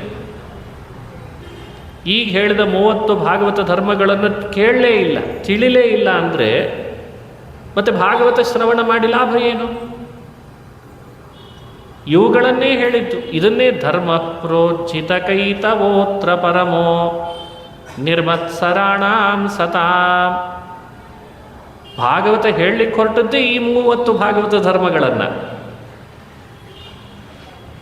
ಭಾಗವತ ಧರ್ಮ ಅಂದರೆ ಏನು? ಬೇರೆ ಬೇರೆ ರೀತಿ ಹಿರಿಯರು ವ್ಯಾಖ್ಯಾನಿಸಿದ್ದಾರೆ. ಭಗವಂತನ ಪ್ರೀತಿಗಾಗಿ ಯಾವುದನ್ನು ಮಾಡ್ತೇವೆ, ಯಾವುದು ವಿಧಾನವಾಗಿದೆ, ವಿಹಿತವಾಗಿದೆ, ಅದನ್ನು ಭಾಗವತದ ಧರ್ಮ ಅಂತ ಕರೀತಾರೆ. ಒಂದು ಕಡೆ ಹೇಳಿದ್ದು ಭಗವಂತನೇ ಯಾವುದನ್ನು ಉಪದೇಶ ಮಾಡಿದ, ಇದನ್ನು ಮಾಡಿದರೆ ನನ್ನ ಪ್ರೀತಿ ಆಗ್ತದೆ ಅಂತ, ಅದನ್ನು ಭಾಗವತದ ಧರ್ಮ ಅಂತ ಹೇಳಬೇಕಂತ. ಭಗವತಾ ಪ್ರೋಕ್ತಂ, ಭಗವಂತನಿಂದ ಹೇಳಲ್ಪಟ್ಟದ್ದು, ಭಗವಂತನ ಪ್ರೀತಿಗಾಗಿ ಮಾಡಬೇಕು ಅಂತ ಹೇಳಿದ್ದು, ಅದು ಭಾಗವತದ ಧರ್ಮ ಅಂತ ತಿಳಿಸಿದ್ದಾರೆ. ಸ್ವಲ್ಪವೂ ಆಚೆ ಈಚೆ ಆಗಬಾರ್ದು ಈ ವಿಷಯಗಳು ನಮ್ಮ ಬುದ್ಧಿಯಿಂದ. ಹಾಗಾಗಿ ಇಂಥ ಭಾಗವತ ಧರ್ಮಗಳನ್ನು, ಭಾಗವತ ಧರ್ಮದ ಲಕ್ಷಣವನ್ನು ಚೆನ್ನಾಗಿ ಅನುಷ್ಠಾನಕ್ಕೆ ತಂದು, ತಿಳಿದು ಅನುಷ್ಠಾನಕ್ಕೆ ತಂದರೆ ನಮ್ಮನ್ನು ಮುಕ್ತಿ ಮಾರ್ಗಕ್ಕೆ ದೇವರು ಕರೆದುಕೊಂಡು ಹೋಗ್ತಾನೆ, ಮೋಕ್ಷಕ್ಕೆ ಕರೆದುಕೊಂಡು ಹೋಗ್ತಾನೆ ಅಂತ ಹೇಳ್ತಾರೆ ಹಿರಿಯರು. ಇಲ್ಲಿರುವ ಭಾಗವತ ಧರ್ಮಗಳ ಬಗ್ಗೆ ವಿಸ್ತಾರವಾದ ತಿಳುವಳಿಕೆ ನಮಗೆ ಬರಬೇಕು. ಹಾಗಾಗಿ ಈ 30ರೊಳಗೆ ಕೆಲವುದನ್ನು ದಿನನಿತ್ಯ ತಿಳಿದು ಹೀಗೆ ಇದನ್ನು ಅನುಷ್ಠಾನಕ್ಕೆ ತಂದರೆ ದೇವರು ಪ್ರೀತನಾಗ್ತಾನೆ ಅಂತ ಅವುಗಳ ಬಗ್ಗೆ ಒಂದು ತಿಳುವಳಿಕೆ ಮಾಡಿಕೊಳ್ಳೋಣ. ಸರ್ವತೋ ಮನಸೋ ಸಂಗಂ ಆದೌ ಸಗ್ಗಂಚ ಸಾಧುಷು ಅಂತ 30ರಲ್ಲಿ ಪ್ರಾರಂಭದಲ್ಲಿ ಹೇಳಿದ್ದು ಯಾವುದನ್ನು? ಸರ್ವತೋ ಮನಸೋ ಅಸಂಗಂ ಅಂತ ಒಂದು ಭಾಗವತ ಧರ್ಮ ಹೇಳ್ತದೆ. ಇದು ಬೇಕು, ನಮಗೆ ಬೇಕಿದು. ಏನಿದರ ಅರ್ಥ? ಸರ್ವತೋ ಮನಸ್ಸೋ ಅಸಂಗ ಅಂದರೆ ಅರ್ಥ ಏನು? ಅದನ್ನು ಅನುಸಂಧಾನ ಮಾಡೋಣ. ನಮಗೆ ನಮ್ಮ ಬಗ್ಗೆ ಬಹಳ ಆದರ ಇದೆ. ನಮ್ಮ ಬಗ್ಗೆ ಆದರ ಇದೆನೋ ಇಲ್ಲೋ? ಯಾರಾದರೂ ಇಲ್ಲ ಅಂತ ಹೇಳಲಿಕ್ಕೆ ಸಾಧ್ಯನಾ? ನಮಗೆ ನಮ್ಮ ಬಗ್ಗೆ ಆದರ ಇದೆ, ಅನುಭವ ಸಿದ್ಧ ಇದು. ಆ ಆದರ, ಪ್ರೇಮ ಅದನ್ನೂ ಭಕ್ತಿ ಅಂತ ಕರೀತಾರೆ. ನಮಗೆ ನಮ್ಮ ಬಗ್ಗೆ ಇರುವ ಆದರವನ್ನೇ ಪ್ರೇಮ ಭಕ್ತಿ ಅಂತ ಕರೀತಾರೆ. ನಮಗಿಂತ ಅನಂತ ಪಟ್ಟು ಇದೇ ಆದರ ದೇವರಲ್ಲಾದರೆ ಆ ಭಕ್ತಿ ಮುಕ್ತಿಗೆ ಸಾಧನ ಆಗ್ತದಂತೆ. ಸಿಂಪಲ್ ಆಗಿ ತಿಳಿಸಿದ್ದಾರೆ ನೋಡಿ ಭಕ್ತಿ ಅಂದರೆ ಹೇಗೆ ಅಂತ. ನಿನಗೆ ನಿನ್ನ ಬಗ್ಗೆ ಆದರ ಇದೆ ಅಷ್ಟೇ. ಆ ಆದರ ಪ್ರೇಮ ಮೊದಲಾದ ಶಬ್ದದಿಂದ ಕರೆಸ್ಕೊಳ್ತದಲ್ಲಪ್ಪ, ಅದನ್ನೇ ನೀನು ಭಗವಂತನಲ್ಲಿ ಮಾಡಿದೆ ಅಂತಾದರೆ ನಿನಗಿಂತ ಅನಂತ ಪಟ್ಟು ಹೆಚ್ಚು ಮಾಡಿದೆ ಅಂದರೆ ಅದನ್ನು ಭಕ್ತಿ ಅಂತ ಕರೆದಿದ್ದಾರೆ ಹಿರಿಯರು. ಈ ಭಕ್ತಿ ಸಂಪಾದನೆ, ಭಕ್ತಿಯ ವೃದ್ಧಿ, ಭಕ್ತಿಯ ಸ್ಥಿರತೆಗಾಗಿ ಅನಿವಾರ್ಯವಾಗಿರೋದು ವೈರಾಗ್ಯ. ವೈರಾಗ್ಯ ಇಲ್ಲದೆ ಭಕ್ತಿಯನ್ನು ನಾವು ಮಾಡಲಿಕ್ಕೆ ಅವಕಾಶ ಇಲ್ಲ ಅಂತ. ವೈರಾಗ್ಯ ಹುಟ್ಟಬೇಕು. ವೈರಾಗ್ಯ ಹುಟ್ಟದೇ ಇದ್ದರೆ ಭಕ್ತಿ ಏನು ಮಾಡ್ತಿ, ಪ್ರೇಮ ಏನು ಮಾಡ್ತಿ? ಕೆಲವರಿಗೆ ದೇವರಲ್ಲಿ ಭಕ್ತಿನೂ ಮಾಡ್ತೀನಿ, ವೈರಾಗ್ಯದ ಬಗ್ಗೆ ಮಾತ್ರ ಹೇಳಬೇಡ್ರಿ ಅಂತಂತಿರ್ತಾರೆ. ಅದನ್ನು ಭಾಗವತ ಒಪ್ಪಲ್ಲ. ಬೇರೆ ಕಡೆಯಲ್ಲಿ ಅತಿಯಾದ ಆದರ ಇದೆ ಅಂದರೆ ದೇವರಲ್ಲಿ ಭಕ್ತಿ ಹುಟ್ಟಲಿಕ್ಕೆ ಅವಕಾಶ ಇಲ್ಲ ಅಂತಾರವರು. ನಹಿ ಅನ್ಯತ್ರ ಆದರವತಃ ಉಪಾದೇಯೇ ಪ್ರೇಮೋತ್ಪತ್ತಿ ಅಸ್ತಿ. ಬೇರೆ ಕಡೆಯಲ್ಲಿ ಆದರ ಇದೆ ನಮಗೆ ಅಂದಾಗ ಭಗವಂತನಲ್ಲಿ ಭಕ್ತಿ ಮೂಡ್ತದೆ, ಪ್ರೇಮ ಹುಡ್ತದೆ ಅಂದರೆ ಅವಕಾಶ ಇಲ್ಲ ಅಂತಾರದ ಅಸಂಭಾವಿತ. ಹಾಗಾಗಿ ಪ್ರತಿಯೊಬ್ಬ ವ್ಯಕ್ತಿ ದೇವರಲ್ಲಿ ಭಕ್ತಿ ಮೂಡಬೇಕು, ವೃದ್ಧಿ ಆಗಬೇಕು, ಸ್ಥಿರವಾಗಬೇಕು ಅಂದರೆ ವೈರಾಗ್ಯವನ್ನು ಅನಿವಾರ್ಯವಾಗಿ ಸೇವನೆ ಮಾಡಲೇಬೇಕಾಯ್ತು. ವೈರಾಗ್ಯ ಅಂದರೆ ಏನು? ಅದರ ಬಗ್ಗೆ ಒಂದು ವಿವರಣೆ ಕೊಡಬೇಕು. ವೈರಾಗ್ಯ ಅಂದರೆ ಏನು? ಸಂಘವರ್ಜನಂ ವಿಷಯೇಶು. ಎಲ್ಲ ವಿಷಯ ಪದಾರ್ಥಗಳಲ್ಲಿ ಸಂಘವನ್ನು ಪರಿತ್ಯಜಿಸೋದಕ್ಕೇನೆ ವೈರಾಗ್ಯ ಅಂತ ಕರೀತಾರೆ. ಸಂಘ ಅಂದರೆ ಏನು? ಸಂಘ ಅಂದರೆ ರಾಗ ಅಂತ ಅರ್ಥ. ರಾಗ ಅಂದರೆ ಅಭಿಮಾನ ಅಂತ ಅರ್ಥ. ವಿಷಯ ಪದಾರ್ಥಗಳಲ್ಲಿ ರಾಗ ಪರಿತ್ಯಜಿಸೋದು, ಅದನ್ನು ಸಂಘವರ್ಜನ ಅಂತ ಕರೀತಾರಂತ ಹಿರಿಯರು. ಕೆಲವರಿಗೆ ಅರ್ಥ ಆಗದೇ ಇದ್ದಾಗ ಸಂಘ ಬಿಡೋದು ಒಂದು ಕೂಡಲೇ ಸ್ಥಾನ ಪಲ್ಲಟ ಮಾಡಿದರೆ ಸಾಕು ಅಂತ ಅಂದ್ಕೊಳ್ತಾರೆ. ಆ ಸ್ಥಾನದಿಂದ ಮತ್ತೊಂದು ಕಡೆ ಹೋಗಿಬಿಡೋದು. ಮನೆಯೊಳಗಿದ್ದರೆ ಎಲ್ಲರ ಜೊತೆಗೆ ಸಂಘ ಇರ್ತದೆ, ಮನೆ ಬಿಟ್ಟು ಕಾಡಿಗೆ ಹೋಗಿಬಿಟ್ರೆ ಎಲ್ಲ ಸಂಘ ಬಿಟ್ಟು ಹೋಗ್ತದೆ ಅಂತ ಕೆಲವರು ವಾದ. ಆ ಅರ್ಥದಲ್ಲಿ ಭಾಗವತ ವೈರಾಗ್ಯ, ಸಂಘವರ್ಜನ ಈ ಮಾತನ್ನು ಆಡಿದ್ದಲ್ಲ. ಅದು ಮನೆ ಬಿಟ್ಟು ಎಲ್ಲರನ್ನ ಕಾಡಿಗೆ ಕಳಿಸೋ ಉದ್ದೇಶ ಭಾಗವತಕ್ಕಿಲ್ಲ. ಕೆಲವರು ಮಿಸ್ಇಂಟರ್ಪ್ರಿಟೇಟ್ ಮಾಡ್ತಾರೆ ವೈರಾಗ್ಯದ ಬಗ್ಗೆ. ನೀವೆಲ್ಲ ಬಿಟ್ಟು ನಮ್ಮ ಆಶ್ರಮಕ್ಕೆ ಬಂದುಬಿಡ್ರಿ, ನಿಮ್ದೇನಿದ್ರು ನಮ್ಮ ಹೆಸರಿಗೆ ಬರೆದು ಕೊಟ್ಬಿಡ್ರಿ, ಬರೀದೇ ಹೋದರೂ ನೀವಿರೋ ತನಕ ಇಟ್ಟುಕೊಂಡು ಮುಂದಾದರೂ ನಮಗೆ ಬರಲಿ ಅಂತ ಮಾಡಿಬಿಡ್ರಿ. ದೇವರು ಪ್ರೀತನಾಗ್ತಾನೆ. ಹೀಗೆಲ್ಲ ಜಗತ್ತಿನಲ್ಲಿ ಬೋಧಿಸೋರಿದ್ದಾರೆ.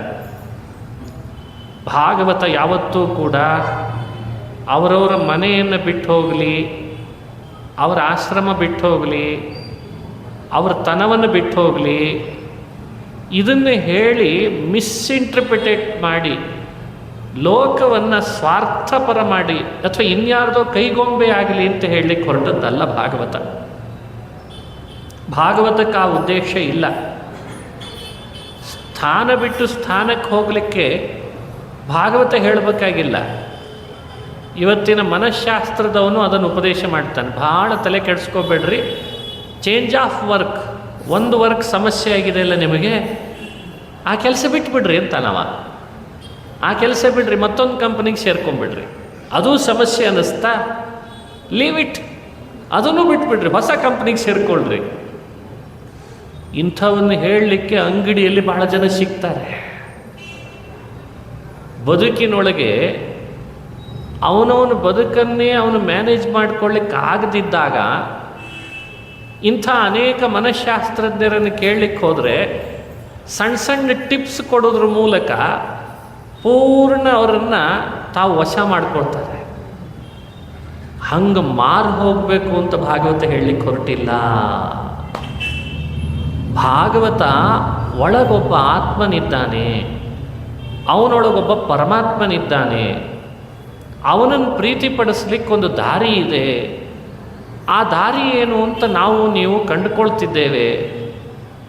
ಯಾವತ್ತೂ ಯಾವ ಕಾರಣಕ್ಕೂ ಮನುಷ್ಯ ಒಂದು ಕಡೆಯಿಂದ ಇನ್ನೊಂದು ಕಡೆ ಬಿಟ್ಟು ಹೋಗೋ ಮಾತ್ರದಿಂದ ವೈರಾಗ್ಯ ಪಡಿತಾನೆ ಅಂತ ಆಗಲ್ಲ ಅಂತಂತದ್ದು. ಹಾಗಾಗಿ ಅದನ್ನು ವೈರಾಗ್ಯ ಅನ್ನಲಿಲ್ಲ. ಮತ್ತೇನು ವೈರಾಗ್ಯ? ವೈರಾಗ್ಯ ಅಂದರೆ ವಿಶೇಷ ಭಗವಂತನ ಪ್ರೀತಿಗಾಗಿ ಅವನು ವಿಷಯ ಪದಾರ್ಥಗಳ ಕಡೆಯಲ್ಲಿ ತನ್ನ ಅಭಿಮಾನ ಏನು ಇಟ್ಟುಕೊಂಡಿರ್ತಾನೆ, ಮನಸ್ಸಿನ ಅಭಿಮಾನ, ಅದನ್ನು ಆತ ಪರಿತ್ಯಜಿಸಿದ ಅಂದರೆ ಅದೇ ವೈರಾಗ್ಯ. ಎಲ್ಲದರ ಜೊತೆಗಿದ್ದು, ಎಲ್ಲರ ಮಧ್ಯದಲ್ಲೇ ಇದ್ದು, ಯಾವುದರೊಟ್ಟಿಗೂ ತನ್ನ ಅಭಿಮಾನವನ್ನು ಮಾಡಿಕೊಳ್ಳಿಲ್ಲ ಅಂದರೆ ಅದನ್ನೇ ಅವನಿಗೆ ವೈರಾಗ್ಯ ಅಂತ ಕರಿಬೇಕು ಅಂತ ವಿವರಣೆ ಮಾಡ್ತಾರೆ. ಇದು ಅದ್ಭುತವಾದಂಥ ವೈರಾಗ್ಯ ಅಂತಂದರೆ. ಹಾಗಾಗಿ ಸಂಘ ಅಂದರೆ ರಾಗವರ್ಜನ ಮಾಡೋದೇ ನಿಜವಾಗಲೂ ಮನುಷ್ಯನಿಗೆ ವೈರಾಗ್ಯ ಅಂತ ಅಭಿಪ್ರಾಯ ಪಡ್ತಾರೆ. ಇದು ಎಲ್ಲ ವರ್ಣದವರೂ ಮಾಡ್ಬೋದು, ಎಲ್ಲ ವರ್ಣದವರು ಮಾಡ್ಬೋದು, ಎಲ್ಲ ಪಂಥದವರೂ ಮಾಡ್ಬೋದು. ಇದು ಇಂಥವರೇ ಮಾಡಬೇಕು, ಇಂಥವ್ರಿಗೆ ಆಗ್ತದೆ ಅಂತೇನಿಲ್ಲ. ಎಲ್ಲರೂ ಮಾಡಲಿಕ್ಕೆ ಅವಕಾಶ ಇದೆ ಇಂಥ ರೀತಿ ರಾಗವರ್ಜನ ಅನ್ನೋದು. ಇಂಥ ಸಂಘವರ್ಜನ ಯಾರು ಮಾಡ್ತಾನೋ ದೇವರಲ್ಲಿ ಅವನಿಗೆ ತಾನಾಗೆ ಭಕ್ತಿ ಉದ್ರೇಕ ಆಗಲಿಕ್ಕೆ ಶುರು ಆಗ್ತದಂತೆ. ಎಲ್ಲದರ ಜೊತೆಗೆ ರಾಗವರ್ಜನ ಮಾಡಿಬಿಟ್ಟ. ಭಗವಂತನಲ್ಲಿ ತಾನಾಗೆ ರಾಗ ಉಂಟಾಗೆ ಆಗ್ತದೆ, ಅನುರಾಗ ಉಂಟಾಗ್ತದೆ. ಭಗವದ್ಭಕ್ತಿ ಸುದೃಢವಾಗ್ತದೆ ಈ ವೈರಾಗ್ಯದಿಂದ. ಹೌದು, ಇದು ಪ್ರಾರಂಭದಲ್ಲಿ ಸಾಧಿಸಲಿಕ್ಕಾಗದೇ ಇರ್ಬೋದು, ಈ ಕೂಡಲೇ ಇವತ್ತೇ ಆಗದೇ ಇರ್ಬೋದು. ಆದರೆ ಒಂದು ಹಂತದಲ್ಲಿ ಮನುಷ್ಯನಿಗೆ ಅದೊಂದು ವಿಶಿಷ್ಟವಾದ ಫಲವನ್ನು ನೀಡುತ್ತದೆ ಅಂತ ವ್ಯಾಖ್ಯಾನ ಮಾಡಿ ತಿಳಿಸ್ತಾರೆ. ಹಾಗಾಗಿ ಸರ್ವತೋ ಮನಸ್ಸೋ ಅಸಂಗಂ ಅಂತಂದರೆ ವೈರಾಗ್ಯದ ಅಭಿಪ್ರಾಯವನ್ನು ಇಟ್ಟುಕೊಂಡು ಈ ಭಾಗವತ ಧರ್ಮವನ್ನು ಚೆನ್ನಾಗಿ ಶಿಕ್ಷಣ ಪಡೀಲಿ ಅಂತ ಹೇಳಿಕೊಡ್ತಾ ಇದೆ ಭಾಗವತ. ಧ್ರುವಕುಮಾರ ತನ್ನ ಮನೆ ಬಿಟ್ಟ, ತನ್ನ ತಾಯಿ ತಂದೆ ರಾಜ್ಯ ಎಲ್ಲ ಪರಿತ್ಯಜಿಸಿ ಕಾಡಿಗೆ ಹೋದ. ನಾರದರ ಉಪದೇಶದಿಂದ ಭಗವಂತನನ್ನೇ ಸಾಕ್ಷಾತ್ಕಾರ ಮಾಡಿಕೊಳ್ಳೋ ಹಾಗಾಯಿತು. ವೈರಾಗ್ಯ ಅಲ್ವೇ? 6 ತಿಂಗಳು ತಪಸ್ಸು ಮಾಡಿದ. ತಪಸ್ಸು ಮಾಡುವಾಗ ಒಂದೊಂದು ತಿಂಗಳಿನಲ್ಲಿ ಒಂದೊಂದನ್ನು ಪರಿತ್ಯಜಿಸಿದ. ಆಹಾರ ಬಿಟ್ಟ, ನೀರು ಬಿಟ್ಟ, ಗಾಳಿಯನ್ನು ಮಾತ್ರ ಸೇವಿಸಿದ. ಆ ಬಿಡೋದರ ಹಿಂದೆ ಮನಸ್ಸಿನಲ್ಲಿ ದೃಢವಾಗಿ ಅವುಗಳ ಮೇಲೆ ಅಭಿಮಾನವನ್ನು ಪರಿತ್ಯಜಿಸಿದ್ದ ಅಂತ ಅರ್ಥ. ಈ ಅಭಿಮಾನದ ತ್ಯಾಗ, ರಾಗತ್ಯಾಗ, ಇದೇ ನಿಜವಾದ ವೈರಾಗ್ಯ. ಇದನ್ನು ಸರ್ವತೋ ಮನಸೋ ಸಂಗಮ್ ಅನ್ನೋದರಿಂದ ನಮಗೆ ಅನುಸಂಧಾನ ಮಾಡಿಸ್ತಾರೆ. ಇದು ನಮ್ಮಲ್ಲಿ ಹೆಚ್ಚು ಮೂಡಬೇಕು ಅಂತ ಅಭಿಪ್ರಾಯ. ಇನ್ನು ಈ ಥರದ ಸಂಘ ಮನುಷ್ಯ ಬಿಡೋದರಿಂದ ಅವನಲ್ಲಾಗುವ ಪರಿಣಾಮ ಏನು ಅಂದರೆ ಭಕ್ತಿಗೆ ಸಂಬಂಧಪಟ್ಟ ದೋಷ ದೂರ ಆಗ್ತದಂತೆ. ಭಕ್ತಿಗೂ ಒಂದಿಷ್ಟು ಕಾಯಿಲೆಗಳಿದ್ದಾವೆ. ನಾವು ದೇವರಲ್ಲಿ ಭಕ್ತಿ ಮಾಡಲ್ಲ ಅಂತಲ್ಲ, ಭಕ್ತಿಗೆ ಸಂಬಂಧಪಟ್ಟ ಕಾಯಿಲೆಯಂತೆ ಸಂಘ ಮನುಷ್ಯನನ್ನು ಪೀಡಿಸ್ತಿರ್ತದೆ. ಸಂಘ ಬಿಡ್ತಾ ಬಂದ ಹಾಗೆ ಮನುಷ್ಯನಲ್ಲಿ ಭಕ್ತಿ ತಾನಾಗಿ ನಿರ್ದುಷ್ಟವಾಗ್ತದೆ. ನಿರ್ದುಷ್ಟ ಭಕ್ತಿ ಮೋಕ್ಷ ಅನ್ನೋ ಮಗನನ್ನು ಹಡೆದುಕೊಡ್ಲಿಕ್ಕೆ ಕಾರಣ ಆಗ್ತದಂತ. ಎಲ್ಲಿವರೆಗೂ ದೋಷ ಇದೆ ಅಲ್ಲಿವರೆಗೂ ಭಕ್ತಿ ಅನ್ನೋ ಬಳ್ಳಿ ಮೋಕ್ಷ ಅನ್ನೋ ಹಣ್ಣನ್ನು ಹೂವನ್ನು ಕೊಡಲಾರ್ದು. ಭಕ್ತಿ ಮುಖ್ಯ, ಆದರೆ ಸಂಘವರ್ಜನ ಭಕ್ತಿ ಬಹಳ ಮುಖ್ಯ ಅಂತ ವಿವರಣೆ ಮಾಡ್ತಾರೆ. ಈ ಭಾಗವತ ಧರ್ಮದ ಅನುಷ್ಠಾನ ಮನುಷ್ಯರಲ್ಲಿ ಹೆಚ್ಚು ಶ್ರೇಷ್ಠ ಅಂತ ಮೊದಲನೇದಾಗಿ ಸರ್ವತೋ ಮನಸೋ ಸಂಗಮ್ ಅಂತ ಚಿಂತನೆ ಮಾಡಿಸಿದರು. ಇದನ್ನು ಎಲ್ಲಿ ಹೇಳಿದ್ದಾರೆ ಭಾಗವತದಲ್ಲಿ? ಭಾಗವತದಲ್ಲಿ ಬರುವಂಥ ಅಂಶಗಳನ್ನು ಚಿಂತನೆ ಮಾಡಬೇಕು. ಅಧ್ಯಾತ್ಮದ ವಿಷಯಗಳನ್ನು ಹೇಳ್ತಾ ಅಲ್ಲಲ್ಲಲ್ಲಿ ಇದೇ ವಿಷಯಗಳನ್ನೇ ನಿರೂಪಣೆ ಮಾಡ್ತಾ ಬರ್ತದಂತೆ. ಮನಸ್ಸು ಅಸಂಗ. ಮನುಷ್ಯನಿಗೆ ಆತ್ಮವಿಮರ್ಶನದ ಬಗ್ಗೆ ಪ್ರಕ್ರಿಯೆಯನ್ನು ಹೇಳ್ತದೆ ಭಾಗವತ. ಆತ್ಮವಿಮರ್ಶನ ಮತ್ತು ಅಧ್ಯಾತ್ಮ ವಿಚಾರ. ಆತ್ಮವಿಮರ್ಶನ ಹಾಗೂ ಅಧ್ಯಾತ್ಮ ವಿಚಾರವನ್ನು ತಿಳಿಸಿ ಸರ್ವತೋ ಮನಸ್ಸೋ ಅಸಂಗ ಅನ್ನೋ ಭಾಗವತ ಧರ್ಮವನ್ನೇ ಎಕ್ಸ್ಪ್ಲೇನ್ ಮಾಡಿದ್ದಂತೆ ನಮಗೆ. ಈ ರೀತಿ ನಮಗೆ ಸ್ಪಷ್ಟಪಡಿಸಿ ವೈರಾಗ್ಯಕ್ಕೋಸ್ಕರ ವೈರಾಗ್ಯ ರೂಪವಾದ ಭಾಗವತ ಧರ್ಮವನ್ನು ಅನುಷ್ಠಾನ ಮಾಡಲಿ ಅಂತ ಆದೇಶ ಮಾಡ್ತಾರೆ. ಎರಡನೇದು ಯಾವುದು? ಸಂಗಂಚ ಸಾಧುಷು. ಎರಡನೇ ಭಾಗವತದ ಧರ್ಮ. ಎರಡನೇದನ್ನು ಚೆನ್ನಾಗಿ ಅಳವಡಿಸ್ಕೊಳ್ಳೋ ಪ್ರಯತ್ನ ಮಾಡಬೇಕು. ಸಾಧುಗಳಲ್ಲಿ ಮನುಷ್ಯ ಪ್ರಯತ್ನಪಟ್ಟು ತಾನೇ ಹೋಗಿ ಅವರ ಸೇವೆಯನ್ನು ಮಾಡಿ ಅವರಿಂದ ಉಪದೇಶ ಪಡೆದು ಅವರ ನಡವಳಿಕೆಯನ್ನು ನುಡಿ ನಡೆಗಳನ್ನು ನೋಡಿ ತಾನು ಕಲಿಬೇಕು. ಇದು ಸಂಗಂಚ ಸಾಧುಷು. ಭಾಗವತದಲ್ಲಿ ಬರ್ತದೆ, ಮಹತಾಂ ಬಹುಮಾನೇನ ಹೀನಾನಾಂ ಅನುಕಂಪಯ ಮೈತ್ರ್ಯ ಚೈವಾತ್ಮತುಲ್ಯೇಷು ಭಗವಾನ್ ಸಂಪ್ರಸೀದತಿ. ದೇವರನ್ನು ಪ್ರೀತಿಪಡಿಸ್ಲಿಕ್ಕೆ ಹೊರಟಿದೆಯಲ್ಲಪ್ಪ ಸಾಧಕ, ನಿನಗಿಂತ ದೊಡ್ಡವರು ಅಂತಿದ್ದಾರೆ, ಅವರಲ್ಲಿ ಬಹುಮಾನೇನ ಬಹಳ ಗೌರವದಿಂದ ನಡ್ಕೊ. ದೋಷ ಎಣಿಸ್ತಾ ಕೊಡಬೇಡ, ನಿಂದೆ ಮಾಡ್ತಾ ಕೊಡಬೇಡ. ನಿನಗಿಂತ ಹಿರಿಯರಲ್ಲಿ ಗೌರವದಿಂದ ನೋಡ್ಕೊ. ಹೀನಾನಾಂ ಅನುಕಂಪಯ, ನಿನಗಿಂತ ಕಡಿಮೆ ಅಂತ ಅನಿಸಿದರೆ ಅವ್ರ ಬಗ್ಗೆ ಅನುಕಂಪ ತೋರಿಸು. ಇವ್ರಿಗೆ ಗೊತ್ತಿಲ್ಲಪ್ಪ ಏನು ಮಾಡೋಣ, ಅವ್ರಿಗೇನೂ ಗೊತ್ತಿಲ್ಲ ಅಂಥೇಳಿ ಅವರನ್ನು ನಿಂದಿಸ್ಲಿಕ್ಕೆ ಹೋಗಬೇಡ. ಅವರ ಮೇಲೆ ನೀನು ಅನುಕಂಪ ತೋರಿಸು. ಮೈತ್ರ್ಯ ಚೈವ ಆತ್ಮತುಲ್ಯೇಷು, ನಿನಗೆ ಸರಿಸಮಾನ ಅಂತ ಅನಿಸಿದವರ ಜೊತೆಯಲ್ಲಿ ಮೈತ್ರ ಭಾವದಿಂದ ಇರು, ಸ್ನೇಹದಿಂದ ಇರು. ಹೀಗಿದ್ದರೆ ದೇವರು ಪ್ರೀತನಾಗ್ತಾನೆ ಅಂತ ಭಾಗವತ ಹೇಳ್ತದೆ. ಮಹಾತ್ಮರ ಜೊತೆಗೆ ಬಹುಮಾನ, ನಿನಗಿಂತ ಕೆಳಗಿದ್ದಾರೆ ಅಂತ ಅನಿಸಿದರೆ ಅನುಕಂಪ, ನಿನಗೆ ಸದೃಶರೆನಿಸಿದರೆ ಸ್ನೇಹ, ಮೈತ್ರ. ಈ ಭಾವ ಮೈತ್ರಿ ಭಾವದಿಂದ ಇದ್ದರೆ ದೇವರು ಪ್ರೀತನಾಗ್ತಾನೆ. ಹೀಗಾಗಿ ಸತ್ಸಂಗ ಮನುಷ್ಯನಲ್ಲಿ ಬಹಳ ಮುಖ್ಯ ಅಂತನ್ನೋದನ್ನು ಸ್ಪಷ್ಟಪಡಿಸಿ ಇದು ಭಾಗವತದ ಧರ್ಮ ಅಂತ ವ್ಯಾಖ್ಯಾನ ಮಾಡ್ತಾರೆ. ನಮಗಿದು ಅಳವಡಿಸ್ಕೊಳ್ಳಿಕ್ಕಾಗದೇ ಇರೋ ಧರ್ಮ ಏನಲ್ಲ. ಒಂದಿಷ್ಟು ದಿನನಿತ್ಯ ಸಮಯ ಮೀಸಲಿಡೋಣ. ಎಲ್ಲೋ ಒಂದು ಕಡೆ ಸಜ್ಜನರು ಸೇರ್ತಾರೆ ಬರ್ತಾರೆ ಅಂತ ಅನಿಸಿದರೆ ಅಲ್ಲ ಬಳಿಗೆ ಹೋಗೋಣ, ಅವರಿಂದ 4 ಮಾತು ಹಿತನುಡಿಗಳನ್ನು ಕೇಳೋಣ. ಅದೇ ಸತ್ಸಂಗ. ಅದು ನಮ್ಮ ಮನಸ್ಸನ್ನು ಅಂತಃಕರಣ ಶುದ್ಧಿ ಮಾಡ್ತದೆ. ಇದಕ್ಕೆ ಉದಾಹರಣೆಯಾಗಿ ನಾರದ ತನ್ನ ಹಿಂದಿನ ಜನ್ಮದ ಕಥೆಯನ್ನು ಹೇಳಿ ವೇದವ್ಯಾಸರಿಗೆ ಭಾಗವತ ಹೇಳ್ರಿ ಅಂತ ಕೇಳಲಿಲ್ವೇ? ಇವತ್ತು ನಾರದ ಅಂತಾದದ್ದು ಅದೇ ಸತ್ಸಂಗದಿಂದ ಅಲ್ವೇ? ಹೀಗೆ ಭಾಗವತದಲ್ಲಿ ಅಲ್ಲಲ್ಲಿ ನೀವು ತೆಗೆದು ನೋಡಿದರೆ ಸತ್ಸಂಗದಿಂದ ಉದ್ಧಾರ ಆದವರು ಎಷ್ಟು ಜನ ಇಲ್ಲ. ರಹುಗಣ ಭರತ ಅವರಿಬ್ಬರ ಸಂವಾದದಲ್ಲಿ ರಹುಗಣನಿಗೆ ಭರತನಂಥ ಸಾಧು ಜನರ ಸಂಘದಿಂದ ಏನಾಯಿತು? ಹೀಗೆ ಸತ್ಸಂಗ ಮನುಷ್ಯನನ್ನು ಎಲ್ಲ ಥರದ ದುಃಖದಿಂದ ದೂರ ಮಾಡ್ತದೆ, ಸನ್ಮಾರ್ಗದಲ್ಲಿ ಕರೆದುಕೊಂಡು ಹೋಗ್ತದೆ. ಹಾಗಾಗಿ ಎರಡನೇ ಭಾಗವತದ ಧರ್ಮ ಸತ್ಸಂಗ, ಸಾಧುಷು ಸಂಘ ಅಂತ ನಿರೂಪಣೆ ಮಾಡಿದ್ದಾರೆ. ಬಹಳ ವಿಸ್ತಾರವಾಗಿದೆ ಸತ್ಸಂಗದ ಬಗ್ಗೆ ಹೇಳುವಾಗ. ಸಂಘವಾಗಲಿ ಸಾಧು ಸಂಘವಾಗಲಿ, ಸಂಘದಿಂದ ಲಿಂಗದೇಹ ಭಂಗವಾಗಲಿ ಅಂತ ಮಹಾತ್ಮರು ಹೇಳ್ತಾರೆ. ಸಜ್ಜನರ ಸಂಘ ಎಂದಿಗಾವುದು ಅಂತ ಮತ್ತೊಬ್ಬ ಜ್ಞಾನಿಗಳು ಕೇಳ್ತಾರೆ. ರಂಗ ನಿನ್ನ ಕೊಂಡಾಡುವ ಮಂಗಳಾತ್ಮರ ಸಂಘ ನನಗೆ ನೀಡು ಅಂತ ದಾಸರು ಕೇಳ್ತಾರೆ. ನಮಗೆ ಇತ್ತೀಚೆಗೆ ನಾವು ಮೊಬೈಲ್ ಬಂದ ಮೇಲೆ ಏನು ಸಂಘ ಮಾಡ್ತಿದ್ದೀವಿ ಅನ್ನೋದೇ ನೆನಪಿಲ್ಲ, ಅಲ್ಲಿದ್ದೀವಿ ನಾವು. ಒಂದು ಸಂಶೋಧನೆ ನಡೆದಿದೆ ಮೊನ್ನೆ. ಒಬ್ಬ ವ್ಯಕ್ತಿ ತನ್ನ ಕೈಯಲ್ಲಿ ಒಂದು ಸಲ ಮೊಬೈಲ್ ತೊಗೊಂಡ್ರೆ ದೂರದಲ್ಲಿ ಇಟ್ಟದ್ದನ್ನು ಎಷ್ಟು ನಿಮಿಷಗಳ ಕಾಲ ಅದನ್ನು ನೋಡೇ ನೋಡ್ತಾನೆ ಅಂತ ಒಂದು ಸಂಶೋಧನೆ. ಎಷ್ಟು ನಿಮಿಷ?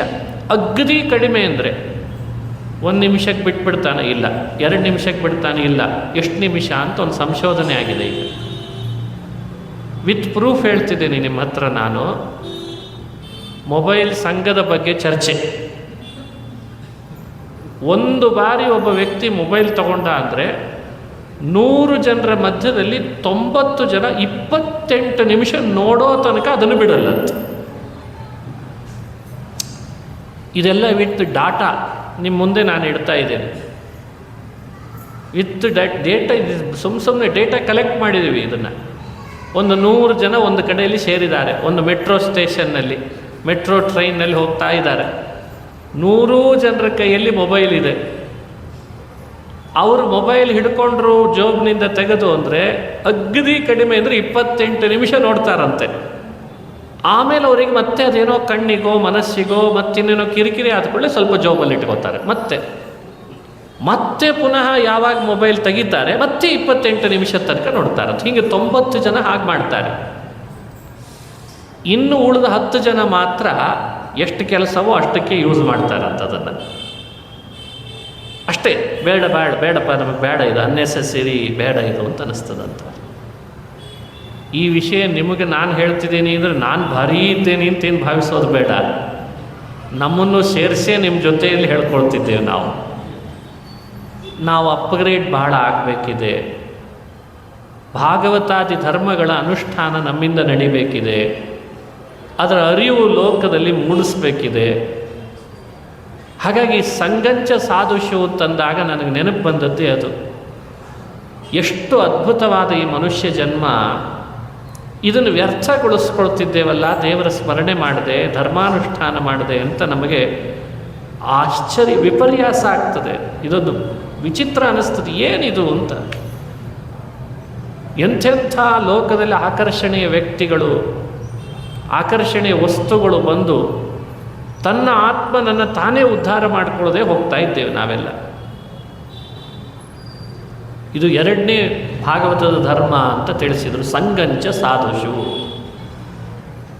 ಹೆಚ್ಚೆಚ್ಚು ಸಜ್ಜನರ ಸಂಘ ಮಾಡು. 3ನೇ ಭಾಗವತದ ಧರ್ಮ ಶೌಚಂ ಶಿಕ್ಷೇತ್ ಅಂತಂತಾರೆ. ಶೌಚ ಇದೊಂದು ಅಪೂರ್ವವಾದ ಸಂಗತಿ. ನಮ್ಮಿಂದ ಇದು ಸಾಧ್ಯವಾಗದ್ದೇನಲ್ಲ. ಶೌಚ ಅಂತ ಒಂದು ವ್ಯವಸ್ಥೆಯನ್ನು ಹೇಳ್ತಾರೆ. ಶೌಚ ಅಂದರೆ ಏನು? ಶುದ್ಧಿ ಅಂತ ಆವಾಗಲೇ ನಾವು ತಿಳಿದ್ವಿ. ಶುದ್ಧಿ ಅಂದರೆ ಏನು? ಯೋಗಶಾಸ್ತ್ರದಲ್ಲಿ ಶೌಚದ ವಿವರಣೆಯನ್ನು ಚೆನ್ನಾಗಿ ಕೊಡ್ತಾರೆ. ಯೋಗದ ಪ್ರತಿಯೊಂದು ಹಂತದಲ್ಲಿ ಪ್ರಾಥಮಿಕವಾಗಿ ಶೌಚವನ್ನು ಉಪದೇಶ ಮಾಡ್ತಾರೆ. ಏನು ಅವ್ರ ದೃಷ್ಟಿಯಲ್ಲಿ ಶೌಚ ಅಂದರೆ ಅದನ್ನೂ ಹೀಗೆ ವ್ಯಾಖ್ಯಾನ ಮಾಡಿಕೊಳ್ಬೇಕು ನಿಜವಾಗಲೂ. ಆದರೆ ಅವ್ರು ಹೀಗೆ ಇಂಟರ್ಪ್ರಿಟೇಟ್ ಮಾಡ್ತಾರೆ ಇವತ್ತು. ಆದರೆ ಅದು ಭಾಗವತದ ಧರ್ಮ ಆಗಲ್ಲ ಅಷ್ಟೇ ಇಂಟರ್ಪ್ರಿಟೇಟ್ ಮಾಡಿದರೆ. ಅವ್ರು ಮಾಡುವ ಇಂಟರ್ಪ್ರಿಟೇಟ್ ಏನು ಮಾಡಿದ್ದು ಅಂದರೆ ಮೃಜ್ಜಲಾಭ್ಯಾಂ ಪಾದ ಪ್ರಕ್ಷಾಲನ ರೂಪಂ ಶೌಚಂ ಅಂತ ಹೇಳ್ತಾರೆ.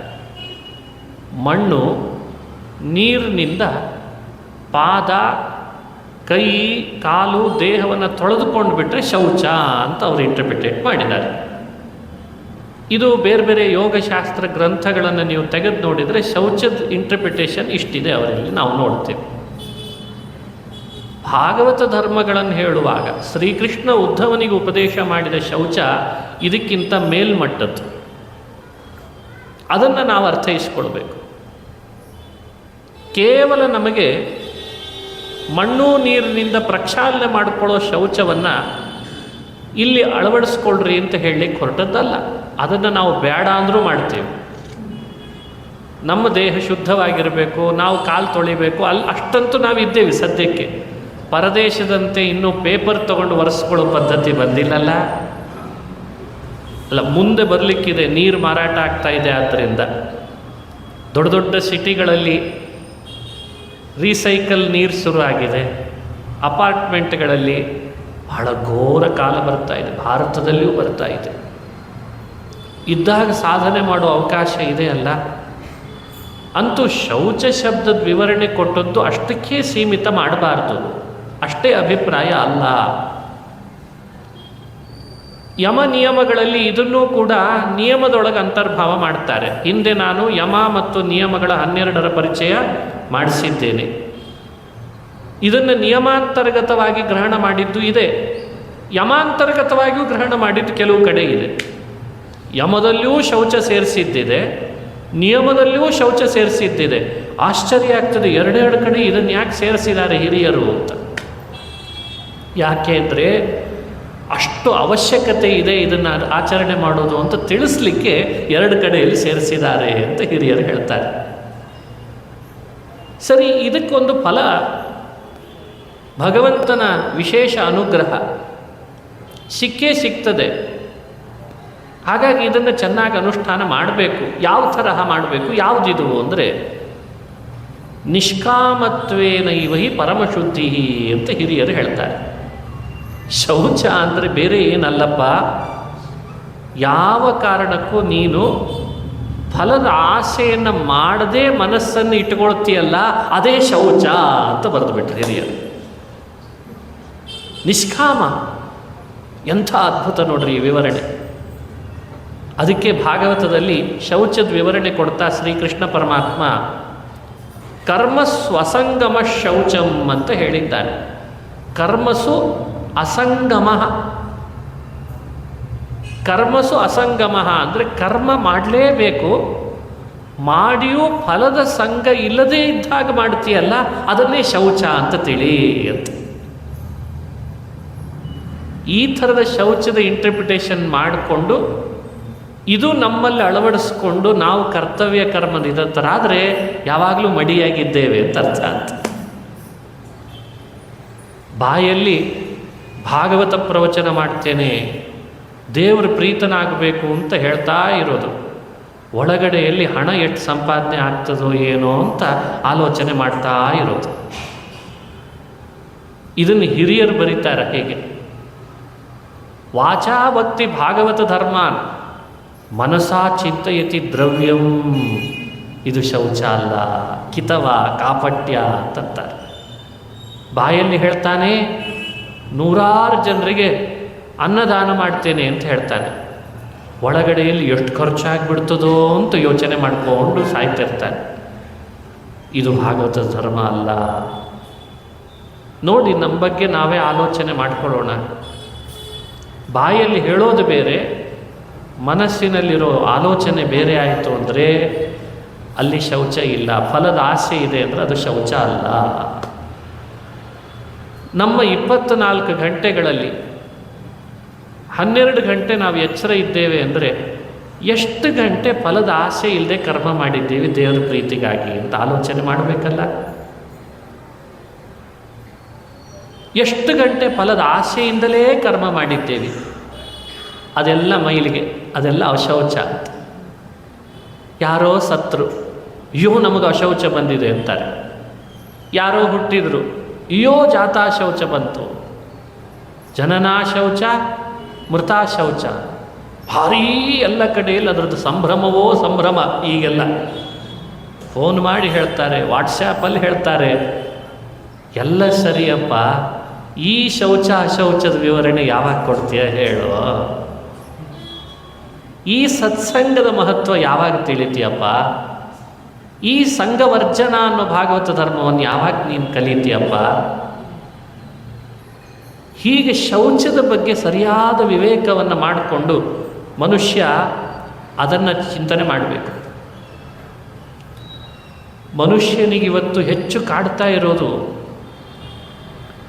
ಭಾಗವತ ಭಗವದ್ಗೀತೆ ನೋಡಿದಾಗ ನನಗನಿಸಿದ್ದು, ಅವನಿಗೆ ಬಂಧನ, ದುರಿತಗಳು, ಕಾರ್ಯಕ್ಕೆ ಸರಿಯಾಗಿ ಫಲ ಸಿಗದೇ ಇರೋದು, ಮನಸ್ಸಿಗಾಗ್ತಾ ಇರುವ ಕಿರಿಕಿರಿ, ನೆಮ್ಮದಿ ಹಾಳಾಗಿರೋದು, ಎಲ್ಲದರ ಹಿಂದೆ ಇರೋದು ಏನು ಗೊತ್ತಾ? ಫಲದ ಆಸೆ. ಅದೇ ಬಂಧಕ. ಫಲದ ಆಸೆಯಿಂದ ಮನುಷ್ಯ ಕರ್ಮ ಮಾಡ್ತಾನೆ. ಮಂಗಳಾರತಿ ಮಾಡಿದರೂ ದಕ್ಷಿಣೆಯ ಆಸೆ ಹೋಗಲ್ಲ, ಮಂತ್ರಾಕ್ಷತೆ ಕೊಡುವಾಗಲೂ ದಕ್ಷಿಣೆ ಆಸೆ ಹೋಗಲ್ಲ, ದೊಡ್ಡ ದೊಡ್ಡ ಕಂಪ್ನಿಗಳಲ್ಲಿ ಯಾವುದೇ ಒಂದು ಕೆಲಸ ಮಾಡುವಾಗಲೂ ಫಲದ ಆಸೆ ಹೋಗ್ತಾ ಇಲ್ಲ, ದೇವಸ್ಥಾನಗಳಲ್ಲಿ ಹೋಗ್ತಾ ಇಲ್ಲ, ಮಠಗಳಲ್ಲಿ ಹೋಗಲ್ಲ, ದೊಡ್ಡ ದೊಡ್ಡ ಸಾರ್ವಜನಿಕ ಸಂಸ್ಥೆಗಳಲ್ಲಿ ಫಲದ ಆಸೆ ಹೋಗ್ತಾ ಇಲ್ಲ, ವೈದ್ಯರು ನಡೆಸ್ತಾ ಇರುವ ಹಾಸ್ಪಿಟಲ್ಗಳಲ್ಲಿ ಫಲದ ಆಸೆ ಹೋಗ್ತಾ ಇಲ್ಲ, ಸರ್ವೋಚ್ಚ ನ್ಯಾಯಾಲಯದಲ್ಲಿ ಹೋಗ್ತಾ ಇಲ್ಲ ಅಂದಾಗ ಅದರದ್ದು ಹೆಸರು ಸರ್ವೋಚ್ಚ ಅಂತ ಇಟ್ಟಿದ್ದಾರೆ. ಅರ್ನಿಂಗ್ನಲ್ಲಿ ಸರ್ವೋಚ್ಚ ಅಂತಂದರೆ ಏನು ಮಾಡೋಣ? ನಿರ್ಣಾಯಕ ಸ್ಥಾನದಲ್ಲಿ ಕೊಡುವ ಜಡ್ಜಿಗೆ ಫಲದ ಆಸೆ ಹೋಗ್ತಾ ಇಲ್ಲ. ಸರ್ವೋಚ್ಚದಲ್ಲಿಯೂ ಆಯಿತು, ಕೆಳಗಿನ ಸ್ತರಗಳಲ್ಲಿಯೂ ಆಯಿತು. ಅಂದರೆ ಜಗತ್ತನ್ನು ನೀವು ನೋಡುವ ಪರಿ ಏನಾಗಬೇಕು ಅಂದರೆ, ಎಲ್ಲೆಲ್ಲಿ ಬಿಡಬೇಕಾದ ಅಂಶಗಳಿದ್ದಾವೆ ಅದನ್ನೊಂದು ಪಟ್ಟಿ ಮಾಡಬೇಕಾಗಿದೆ ಇವತ್ತು ಸಮಾಜದಲ್ಲಿ. ನಾವು ಇದು ನನ್ನಲ್ಲಿಲ್ಲ, ಇದು ನನ್ನಲ್ಲಿಲ್ಲ ತಾನೇ, ಇದನ್ನು ನಾನು ಬಿಟ್ಟಿದ್ದೇನಲ್ಲ, ಇವನು ಹಾಗೆ ನಾನಿಲ್ಲ ತಾನೇ, ಅರೆ ಇಷ್ಟು ಕರಪ್ಟ್ ನಾನಾಗಿಲ್ಲ ತಾನೇ, ಇದನ್ನು ಆಲೋಚಿಸ್ಬೇಕಲ್ಲ. ಫಲದ ಆಸೆ ಬಿಡೋದು ಅಂದರೆ ಹೀಗರ್ಥ. ಮನುಷ್ಯ ತನ್ನನ್ನು ಆಲೋಚಿಸಿ ಶೌಚದಿಂದ ಮಡಿ, ಯಾವಾಗಲೂ ಮಡಿ, ಅವನು ಯಾವಾಗಲೂ ಶುದ್ಧ ನನ್ನ ಪ್ರಕಾರ. ಅರೆ ಬೆಳಗ್ಗೆ ಮಾರ್ಕೆಟಿಗೆ ಹೋಗಿ ಹೊರಲಿಕ್ಕಾಗಲಾರ್ದಷ್ಟು ಭಾರ ಬೆನ್ನಿನ ಮೇಲೆ ಹೊತ್ತು ಕೂಲಿ ಮಾಡೋನಿಗಿರುವಂತಹ ಆ ಭಾವವೂ ದೊಡ್ಡ ದೊಡ್ಡರಾದವ್ರಿಗೆ ಬರ್ತಾ ಇಲ್ಲಲ್ಲ ಅಂದರೆ ಇದು ಏನು ದುರ್ಗತಿ ಬಂತು ಸಮಾಜದಲ್ಲಿ. ಭಾಗವತ ಧರ್ಮ ಅಂದರೆ ಅದನ್ನು ಹೇಳ್ತದೆ. ನಿಷ್ಕಾಮತೆಯೇ ಶೌಚ ಅಂತ ವಿವರಣೆ ಮಾಡ್ತಾರೆ. ಹಾಗಾಗಿ ನಿಷ್ಕಾಮತ್ವಮೇವ ಶೌಚ ಶಬ್ದಾರ್ಥ, ಇದು ಹಿರಿಯರು ಕೊಟ್ಟದ್ದು. ನೋಡಿ, ನೀವು ನಾಳೆಯಿಂದ ತಣ್ಣೀರು ಸ್ನಾನ ಮಾಡಲಿಕ್ಕಾಗದೇ ಇದ್ದರೆ ಬೇಡ, ಒದ್ದೆ ಉಟ್ಕೊಳ್ಳಿಕ್ಕಾಗದೇ ಇದ್ದರೆ ಬೇಡ. ಮಾಡೋ ದೇವರ ಪೂಜೆಯನ್ನೇ ದೇವ್ರ ಪ್ರೀತನಾಗಲಿ ಅಂತ ಹೇಗೆ ಮಾಡಲಿಕ್ಕಾಗ್ತದೋ ಅದೇ ಮಡಿಲೇ ಮಾಡಿದ್ದೀವಿ ಅಂತ ಅರ್ಥ. ಬಾವಿ ನೀರು ಸೇರಿದ 100 ಅಡಿ ಆಳ, 108 ಕೊಡ ಹಾಕ್ಕೊಂಡ. ಮತ್ತು ನೋಡಿದರೆ ಒಂದಲ್ಲ ಎರಡಲ್ಲ, 108 ಕೊಡ ಹಾಕ್ಕೊಂಡ. ಆದರೆ ಒಳಗಡೆಯಲ್ಲಿ ಮಾತ್ರ ಫಲದ ಆಸೆ ಹೋಗ್ತಾ ಇಲ್ಲ. ಎಷ್ಟು ನೀರಲ್ಲಿ ಮುಳುಗಿದ್ರೇನು, ಎಷ್ಟು ಗುಡಿ ಗುಂಡಾರಗಳಿಗೆ ಹೋಗಿ ಸುತ್ತಿದ್ರೇನು, ಕರ್ತವ್ಯದ ಹಿಂದೆ ಫಲದ ಆಸೆ ಯಾವತ್ತು ಬಿಡ್ತಿ ಅಂತ ಭಾಗವತ ಕೇಳ್ತದೆ. ಇದು ನಮ್ಮಿಂದ ಆಗಬೇಕು. ಆ ಕರ್ಮ, ಫಲದ ಆಸೆ ಬಿಟ್ಟು ಮಾಡಿದ ಕರ್ಮ ಇದೆಯಲ್ಲ, ಅದು ಬಂಧಕ ಅಲ್ಲ. ಈ ರಹಸ್ಯ ತಿಳಿದವನು ಯಾವತ್ತೂ ಕೆಳಗಿಳಿಯಲ್ಲ. ಮತ್ತೆ ಇದನ್ನು ಹಿಂದಿನವರು ಮಾಡಿದ್ದಾರೆ, ಅದಕ್ಕೆ ಶೌಚ ಅಂತ ಹೆಸರು ಕೊಟ್ಟರು. ಇದನ್ನು ಶಿಕ್ಷಣ ಮಾಡಲಿ ಅಂತ ಹೇಳ್ತದೆ ಭಾಗವತ. ಹೀಗೆ 3 ಆಯಿತು. 4ನೇದ್ದು ಮತ್ತೊಂದು ಭಾಗವತ ಧರ್ಮವನ್ನು ಇವತ್ತು ಕಲಿಯೋಣ ಅಂತಲ್ಲ, ಬರೀ ತಿಳಿಯೋಣ ಆಗಿದೆ ಈ ಸದ್ಯಕ್ಕೆ. ಕಲಿಯೋಣ ಭಾಳ ದೂರ ಇರ್ಬೋದೇನು, ತಿಳಿಯೋಣ ಮೊದಲು. ಶೌಚಂ ಆಮೇಲೆ ಹೇಳಿದ್ದು ತಪಃ, ಸರ್ವತೋ ಮನಸೋ ಸಂಗಂ ಆದೌ ಸಂಗಂಚ ಸಾಧುಷು. ಆಮೇಲೆ ಶೌಚಂ, ತಪಃ, ತಿತಿಕ್ಷಾ ಅಂತ ತಪಸ್ಸು, ಅದೊಂದು ಭಾಗವತದ ಧರ್ಮ. ಏನು ತಪಸ್ಸು ಅಂದರೆ? ತಪಸ್ಸು ಅಂದರೆ ಮನುಷ್ಯನಿಗೆ ಸ್ವಲ್ಪ ಹೆದರಿಕೆ ಆಗ್ಬೋದು.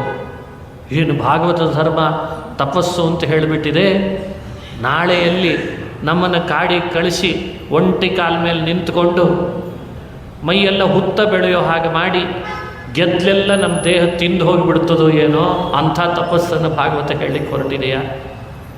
ಅದಲ್ಲ ತಪಸ್ಸು. ತಪಸ್ಸು ಅಂದರೆ ಏನು? ಇಲ್ಲಿ ವಿವರಣೆ ಕೊಡ್ತಾರೆ. ಕರ್ಮಸು ಮನೋನಿಗ್ರಹ ಪರಮಂ ತಪಃ ಅಂತಂದ್ರೆ ಹಿರಿಯರು. ನೀನು ಮಾಡುವ ಕರ್ಮಗಳಲ್ಲಿ ಮನಸ್ಸು ಆಚೆ ಈಚೆ ಆಗದಂತೆ ನಿಗ್ರಹಿಸ್ಕೊಂಡಿ ಅಂದರೆ ನೀನು ತಪಸ್ವಿ ಅಂತ ಅರ್ಥ. ಒಂದು ಕೆಲಸ ಮಾಡ್ತಿದ್ದೀಯಲ್ಲಪ್ಪ, ಒಂದು ಕೆಲಸ ಮಾಡು, ಆ ಮಾಡುವಾಗ ಅದು ವಿಹಿತವಾದದ್ದನ್ನು ಮಾಡು, ಅಲ್ಲಿ ಮನಸ್ಸು ಚಂಚಲ ಆಗದೇ ಇರೋ ಹಾಗೆ ಮಾಡು.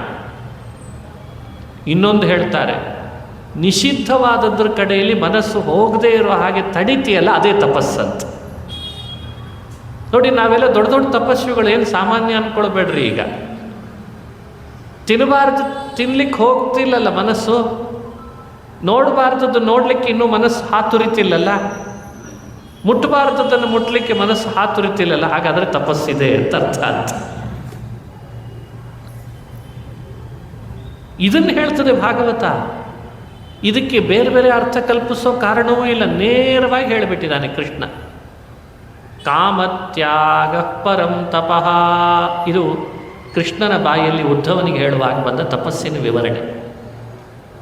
ಕಾಮತ್ಯಾಗ, ನಿನ್ನ ಮನಸ್ಸು ನಿಷಿದ್ಧ ವಸ್ತುಗಳ ಕಡೆಯಲ್ಲಿ ಹೋಗದಂತೆ ಅದನ್ನು ನಿಯಂತ್ರಿಸಿದೆಯಲ್ಲಪ್ಪ, ಇದು ಅವಶ್ಯ ಅನುಷ್ಠೇಯವಾದದ್ದು. ಈ ತಪಸ್ಸು ಯಾರು ಅನುಷ್ಠಾನಕ್ಕೆ ತರ್ತಾನೆ ದೇವ್ರ ಪ್ರೀತನಾಗ್ತಾನೆ. ಭಗವಂತ ಎಲ್ಲ ನಮ್ಮ ಮುಂದೆ ಇಡ್ತಾನೆ. ಹೆಂಡದ ಬಾಟ್ಲಿನೂ ಇಡ್ತಾನೆ, ಮಾಂಸವೂ ಇಡ್ತಾನೆ, ಸಸ್ಯವನ್ನು ಇಡ್ತಾನೆ, ಇನ್ನಿತರ ತಂಬಾಕುಗಳನ್ನು ಇಡ್ತಾನೆ, ಎಲ್ಲ ಇಡ್ತಾನೆ. ನಮ್ಮನ್ನು ಆ ಕಡೆಯಲ್ಲಿ ಕರ್ಕೊಂಡು ಹೋಗ್ತಾನೆ. ನಿನ್ನ ಮನಸ್ಸು ಯಾವುದಕ್ಕೆ ಹಾತುರಿತದೆ ಅಂತ ಕೇಳ್ತಾನೆ. ಯಾವುದಕ್ಕೆ ಹಾತುರಿತದೆ? ಯಾವತ್ತು ನಿನ್ನ ಮನಸ್ಸಿನಿಂದ ಅವುಗಳು ಯಾವುದಕ್ಕೂ ಹಾತುರಿದೇ ಇರೋ ಹಾಗೆ ನೀನು ನೋಡ್ಕೊಳ್ತಿ, ನೀನೇ ದೊಡ್ಡ ತಪಸ್ವಿ ಆಗಿಬಿಡ್ತಿ. ಇದೇ ಅಲ್ವೇ ಪಾಂಡವರು ಮಾಡಿದ್ದು? ಇದೇ ಅಲ್ವೇ ಹಿಂದಿನ ಮಹಾನುಭಾವರೆಲ್ಲರೂ ಮಾಡ್ಕೊಂಡು ಬಂದದ್ದು? ನೋಡಿ, ತಪಸ್ಸು ಅಂದಾಗ ನಮ್ಮ ಕಲ್ಪನೆ ತಲೆಗೊಂದು ದೊಡ್ಡ ಜಟೆ ಇರಬೇಕು, ಭಾರಿ ಭಾರಿ ಗಡ್ಡ ಪಡ್ಡ ಬಿಟ್ಟಿರಬೇಕು. ಅದೇನೋ ಒಂದು ಕಲ್ಪನೆ ಇದೆ ತಪಸ್ವಿಗಳು ಅಂದರೆ. ನಮಗೆ ಕ್ಷೌರ ಮಾಡಿಸ್ಕೊಳ್ಳೋದೇ ಇರ್ತಾರೆ, ಭಾರಿ ಗಡ್ಡ ಬಿಟ್ಬಿಟ್ಟಿರ್ತಾರೆ, ಕೈಯಲ್ಲಿ ಒಂದೇನೋ ದಂಡ ಕಮಂಡಲು ಇಟ್ಕೊಂಡಿರ್ತಾರೆ. ಇದೆಲ್ಲ ತಪಸ್ಸು ಅಂತ ನಮ್ಮ ತಿಳುವಳಿಕೆ. ಅದಲ್ಲ ತಪಸ್ಸು. ಅದೆಲ್ಲ ಇದ್ದರೂ ಅವರಿಗೆ ಮನೋನಿಗ್ರಹ ಇರ್ತದೆ ಅಂತಿಲ್ಲ. ಭಾರಿ ಜಟೆ ಬಿಟ್ಟಿರ್ತಾರೆ, ಆದರೆ ಮನಸ್ಸು ನಿಗ್ರಹ ಇದೆ ಅಂತೇನಿಲ್ಲ. ನಿಷಿದ್ಧೇಶು, ನಿಷಿದ್ಧ ವಸ್ತುಗಳಲ್ಲಿ ನಿಷಿದ್ಧ ಕರ್ಮ ಮಾಡೋದರಲ್ಲಿ ಮನಸ್ಸು ಹೋಗದಂತೆ ತಡಿತಾ ಇದೆ ಅಂದರೆ ನಾವು ತಪಸ್ವಿಗಳಾಗಿದ್ದೇವೆ ಅಂತ ಹೇಳ್ತದೆ ಭಾಗವತ. ನಿಷಿದ್ಧ ಕೆಲಸ, ಬೆಳಗ್ಗೆಯಿಂದ ರಾತ್ರಿ ತನಕ ನಮ್ಮಿಂದ ನಿಷಿದ್ಧ ಕೆಲಸಗಳು ಎಷ್ಟು ನಡೀತವೆ ಅಂತ ಪಟ್ಟಿ ಮಾಡಿದರೆ, ಏಳೋದ್ರಿಂದ ಆರಂಭ ಮಾಡಿ ಮಲಗೋ ತನಕ ಅದ್ರ ಕಲ್ಪನೆಯೂ ಇಲ್ಲ ಅಂದರೆ ಬಹಳ ಕೆಳಗಿನಿಂದ ಭಾಗವತ ಹೇಳಲಿಕ್ಕೆ ಶುರು ಮಾಡಬೇಕು. ಭಾಗವತ ಅಷ್ಟು ಗೊತ್ತಿದೆ ನಮಗೆ, ಇದು ನಾನು ಮಾಡಬಾರ್ದು ಆದರೆ ಮಾಡ್ತಿದ್ದೀನಿ ಅಂತ ಅಷ್ಟು ಗೊತ್ತಿದೆ ನಮಗೇನು ಸುಮ್ಮನೆ ಅಲ್ಲ ನಾವು ಯಾರು. ಗೊತ್ತಿದ್ದು ಮನಸ್ಸು ಅದನ್ನು ಮಾಡೋದ್ರ ಕಡೆಯಲ್ಲಿ ಹೋಗ್ತದೆ ಅಂದರೆ ನಾವು ಜಾರಿದ್ದೇವೆ ಅಂತ ಅರ್ಥ. ಗೊತ್ತಿದ್ದು ನಾನು ಮಾಡಬಾರ್ದು ಅಂತ ಮನಸ್ಸು ಆ ಕಡೆ ಹೋಗ್ತಾ ಇಲ್ಲ ಅಂದರೆ ಹಾಗಾದರೆ ನಾವು ತಪಸ್ವಿ ಆಗಿದ್ದೇವೆ ಅಂತ ಅರ್ಥ. ಹೀಗೆ ನಿಷಿದ್ಧೇಶು ಕರ್ಮಸು, ನಿಷಿದ್ಧ ಕರ್ಮಗಳಲ್ಲಿ ಮನಸ್ಸು ನಿಗ್ರಹ ಆಗ್ತಾ ಇದೆ ಅಂದರೆ ತಪಸ್ಸು ಇದೆ. ಆಗ್ಬೋದು ಬೇರೆಯವರು ನಮ್ಮನ್ನು ಏನೋ ನಿಂದಿಸ್ಬೋದು, ಇನ್ನೇನೇನೋ ಪರೀಕ್ಷೆಗಳು ನಡೀಬೋದು. ಯಾಕಂದರೆ ಇತ್ತೀಚೆಗೆ ಏನಾಗಿದೆ, ಕೆಲವು ಕಂಪ್ನಿಗಳಲ್ಲಿ ಕೆಲಸಕ್ಕೆ ಸೇರ್ಕೊಂಡ ಮೇಲೆ ಶನಿವಾರ ಭಾನುವಾರ ಎಲ್ಲ ಇದಕ್ಕೆ ಅಂತ ಮೀಸಲು ಮಾಡಿದ್ದಾರೆ. ಯಾವುದಕ್ಕೆ? ಯಾವುದು ಮಾಡಬಾರ್ದೋ ಆ ಕೆಲಸಕ್ಕೆ ಅಂತ. ಅದಕ್ಕೆ ಏನೋ ಒಂದು ಹೆಸರು ಇಟ್ಟಿದ್ದಾರೆ, ವೀಕೆಂಡ್ ಪಾರ್ಟಿ ಅಂತ. ಅದಕ್ಕೊಂದು ಏನೋ ಒಂದು ಹೆಸರು ಇಟ್ಟಿದ್ದಾರೆ ಹಿರಿಯರೆಲ್ಲ ಸೇರಿ. ಇವತ್ತಿನ ಹಿರಿಯರು ಭಾರಿ ಪ್ರಜ್ಞಾವಂತ ಸಮಾಜ,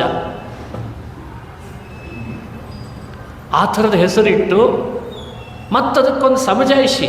ಭಾಳ ಒಳ್ಳೆ ಮುಗ್ಧ ವ್ಯಕ್ತಿ, ಒಳ್ಳೆಯವನಿದ್ದ ಅಂದರೆ ಅವನಿಗೆ ಇದನ್ನು ಹೇಳ್ತಾರೆ, ಇದ್ದ ಹಾಗೆ ಅನುಭವಿಸಬೇಕು ಅವನಿಗೆ.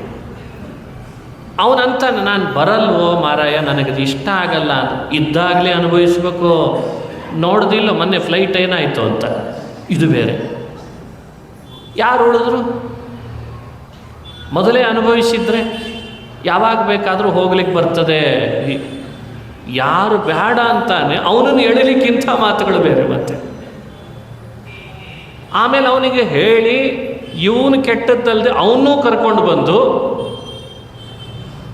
ಇವ ಮೊದಲು ಸರಿ ಇರಲಿಲ್ಲ, ನಾನೇ ಸರಿ ಮಾಡಿದೆ, ಉಳಿದವ್ರು ಮುಂದೆ ಹೇಳ್ತಾರೆ. ಮತ್ತು ಅದನ್ನು ಅವನು ಸರಿ ಇದ್ದವನನ್ನು ಕೆಡಿಸಿ ಅವನನ್ನು ಬೇರೆ ಕಡೆಯಲ್ಲಿ ಪರಿಚಯಿಸುವಾಗ ಇವ ಸ್ವಲ್ಪ ನಮ್ಮ ಕಡೆ ಸೇರ್ತಿರಲಿಲ್ಲ, ನಾವಿವಾಗೆಲ್ಲ ಸರಿ ಮಾಡಿದ್ದೇವೆ ಅವನಿಗೆ ಅಂತ. ಹೀಗೆ ಇದೊಂದು ಜಾಲ, ದೊಡ್ಡ ಜಾಲ. ಈ ಜಾಲದೊಳಗೆ ಯುವಕರು ಸೆರೆ ಎಳಿತಾರೆ, ಇದರೊಳಗೆ ಬೀಳ್ತಾ ಇದ್ದಾರೆ. ಅದರಿಂದ ನಿಷಿದ್ಧ ಕರ್ಮಗಳಲ್ಲಿ ಹೆಚ್ಚೆಚ್ಚು ಅಭಿರುಚಿ ಆಗ್ತದೆ. ಅವರಿಗಿದು ಕುಡಿಬಾರ್ದು ಅನ್ನೋದಕ್ಕಿಂತ ಕುಡಿದ್ರೆ ಡಿಗ್ನಿಟಿ ಅನ್ನೋ ಹಾಗಾಗಲಿಕ್ಕೆ ಶುರುವಾಗಿದೆ. ಇದು ನೆಕ್ಸ್ಟ್ ಲೆವೆಲ್ಲಿಗೆ.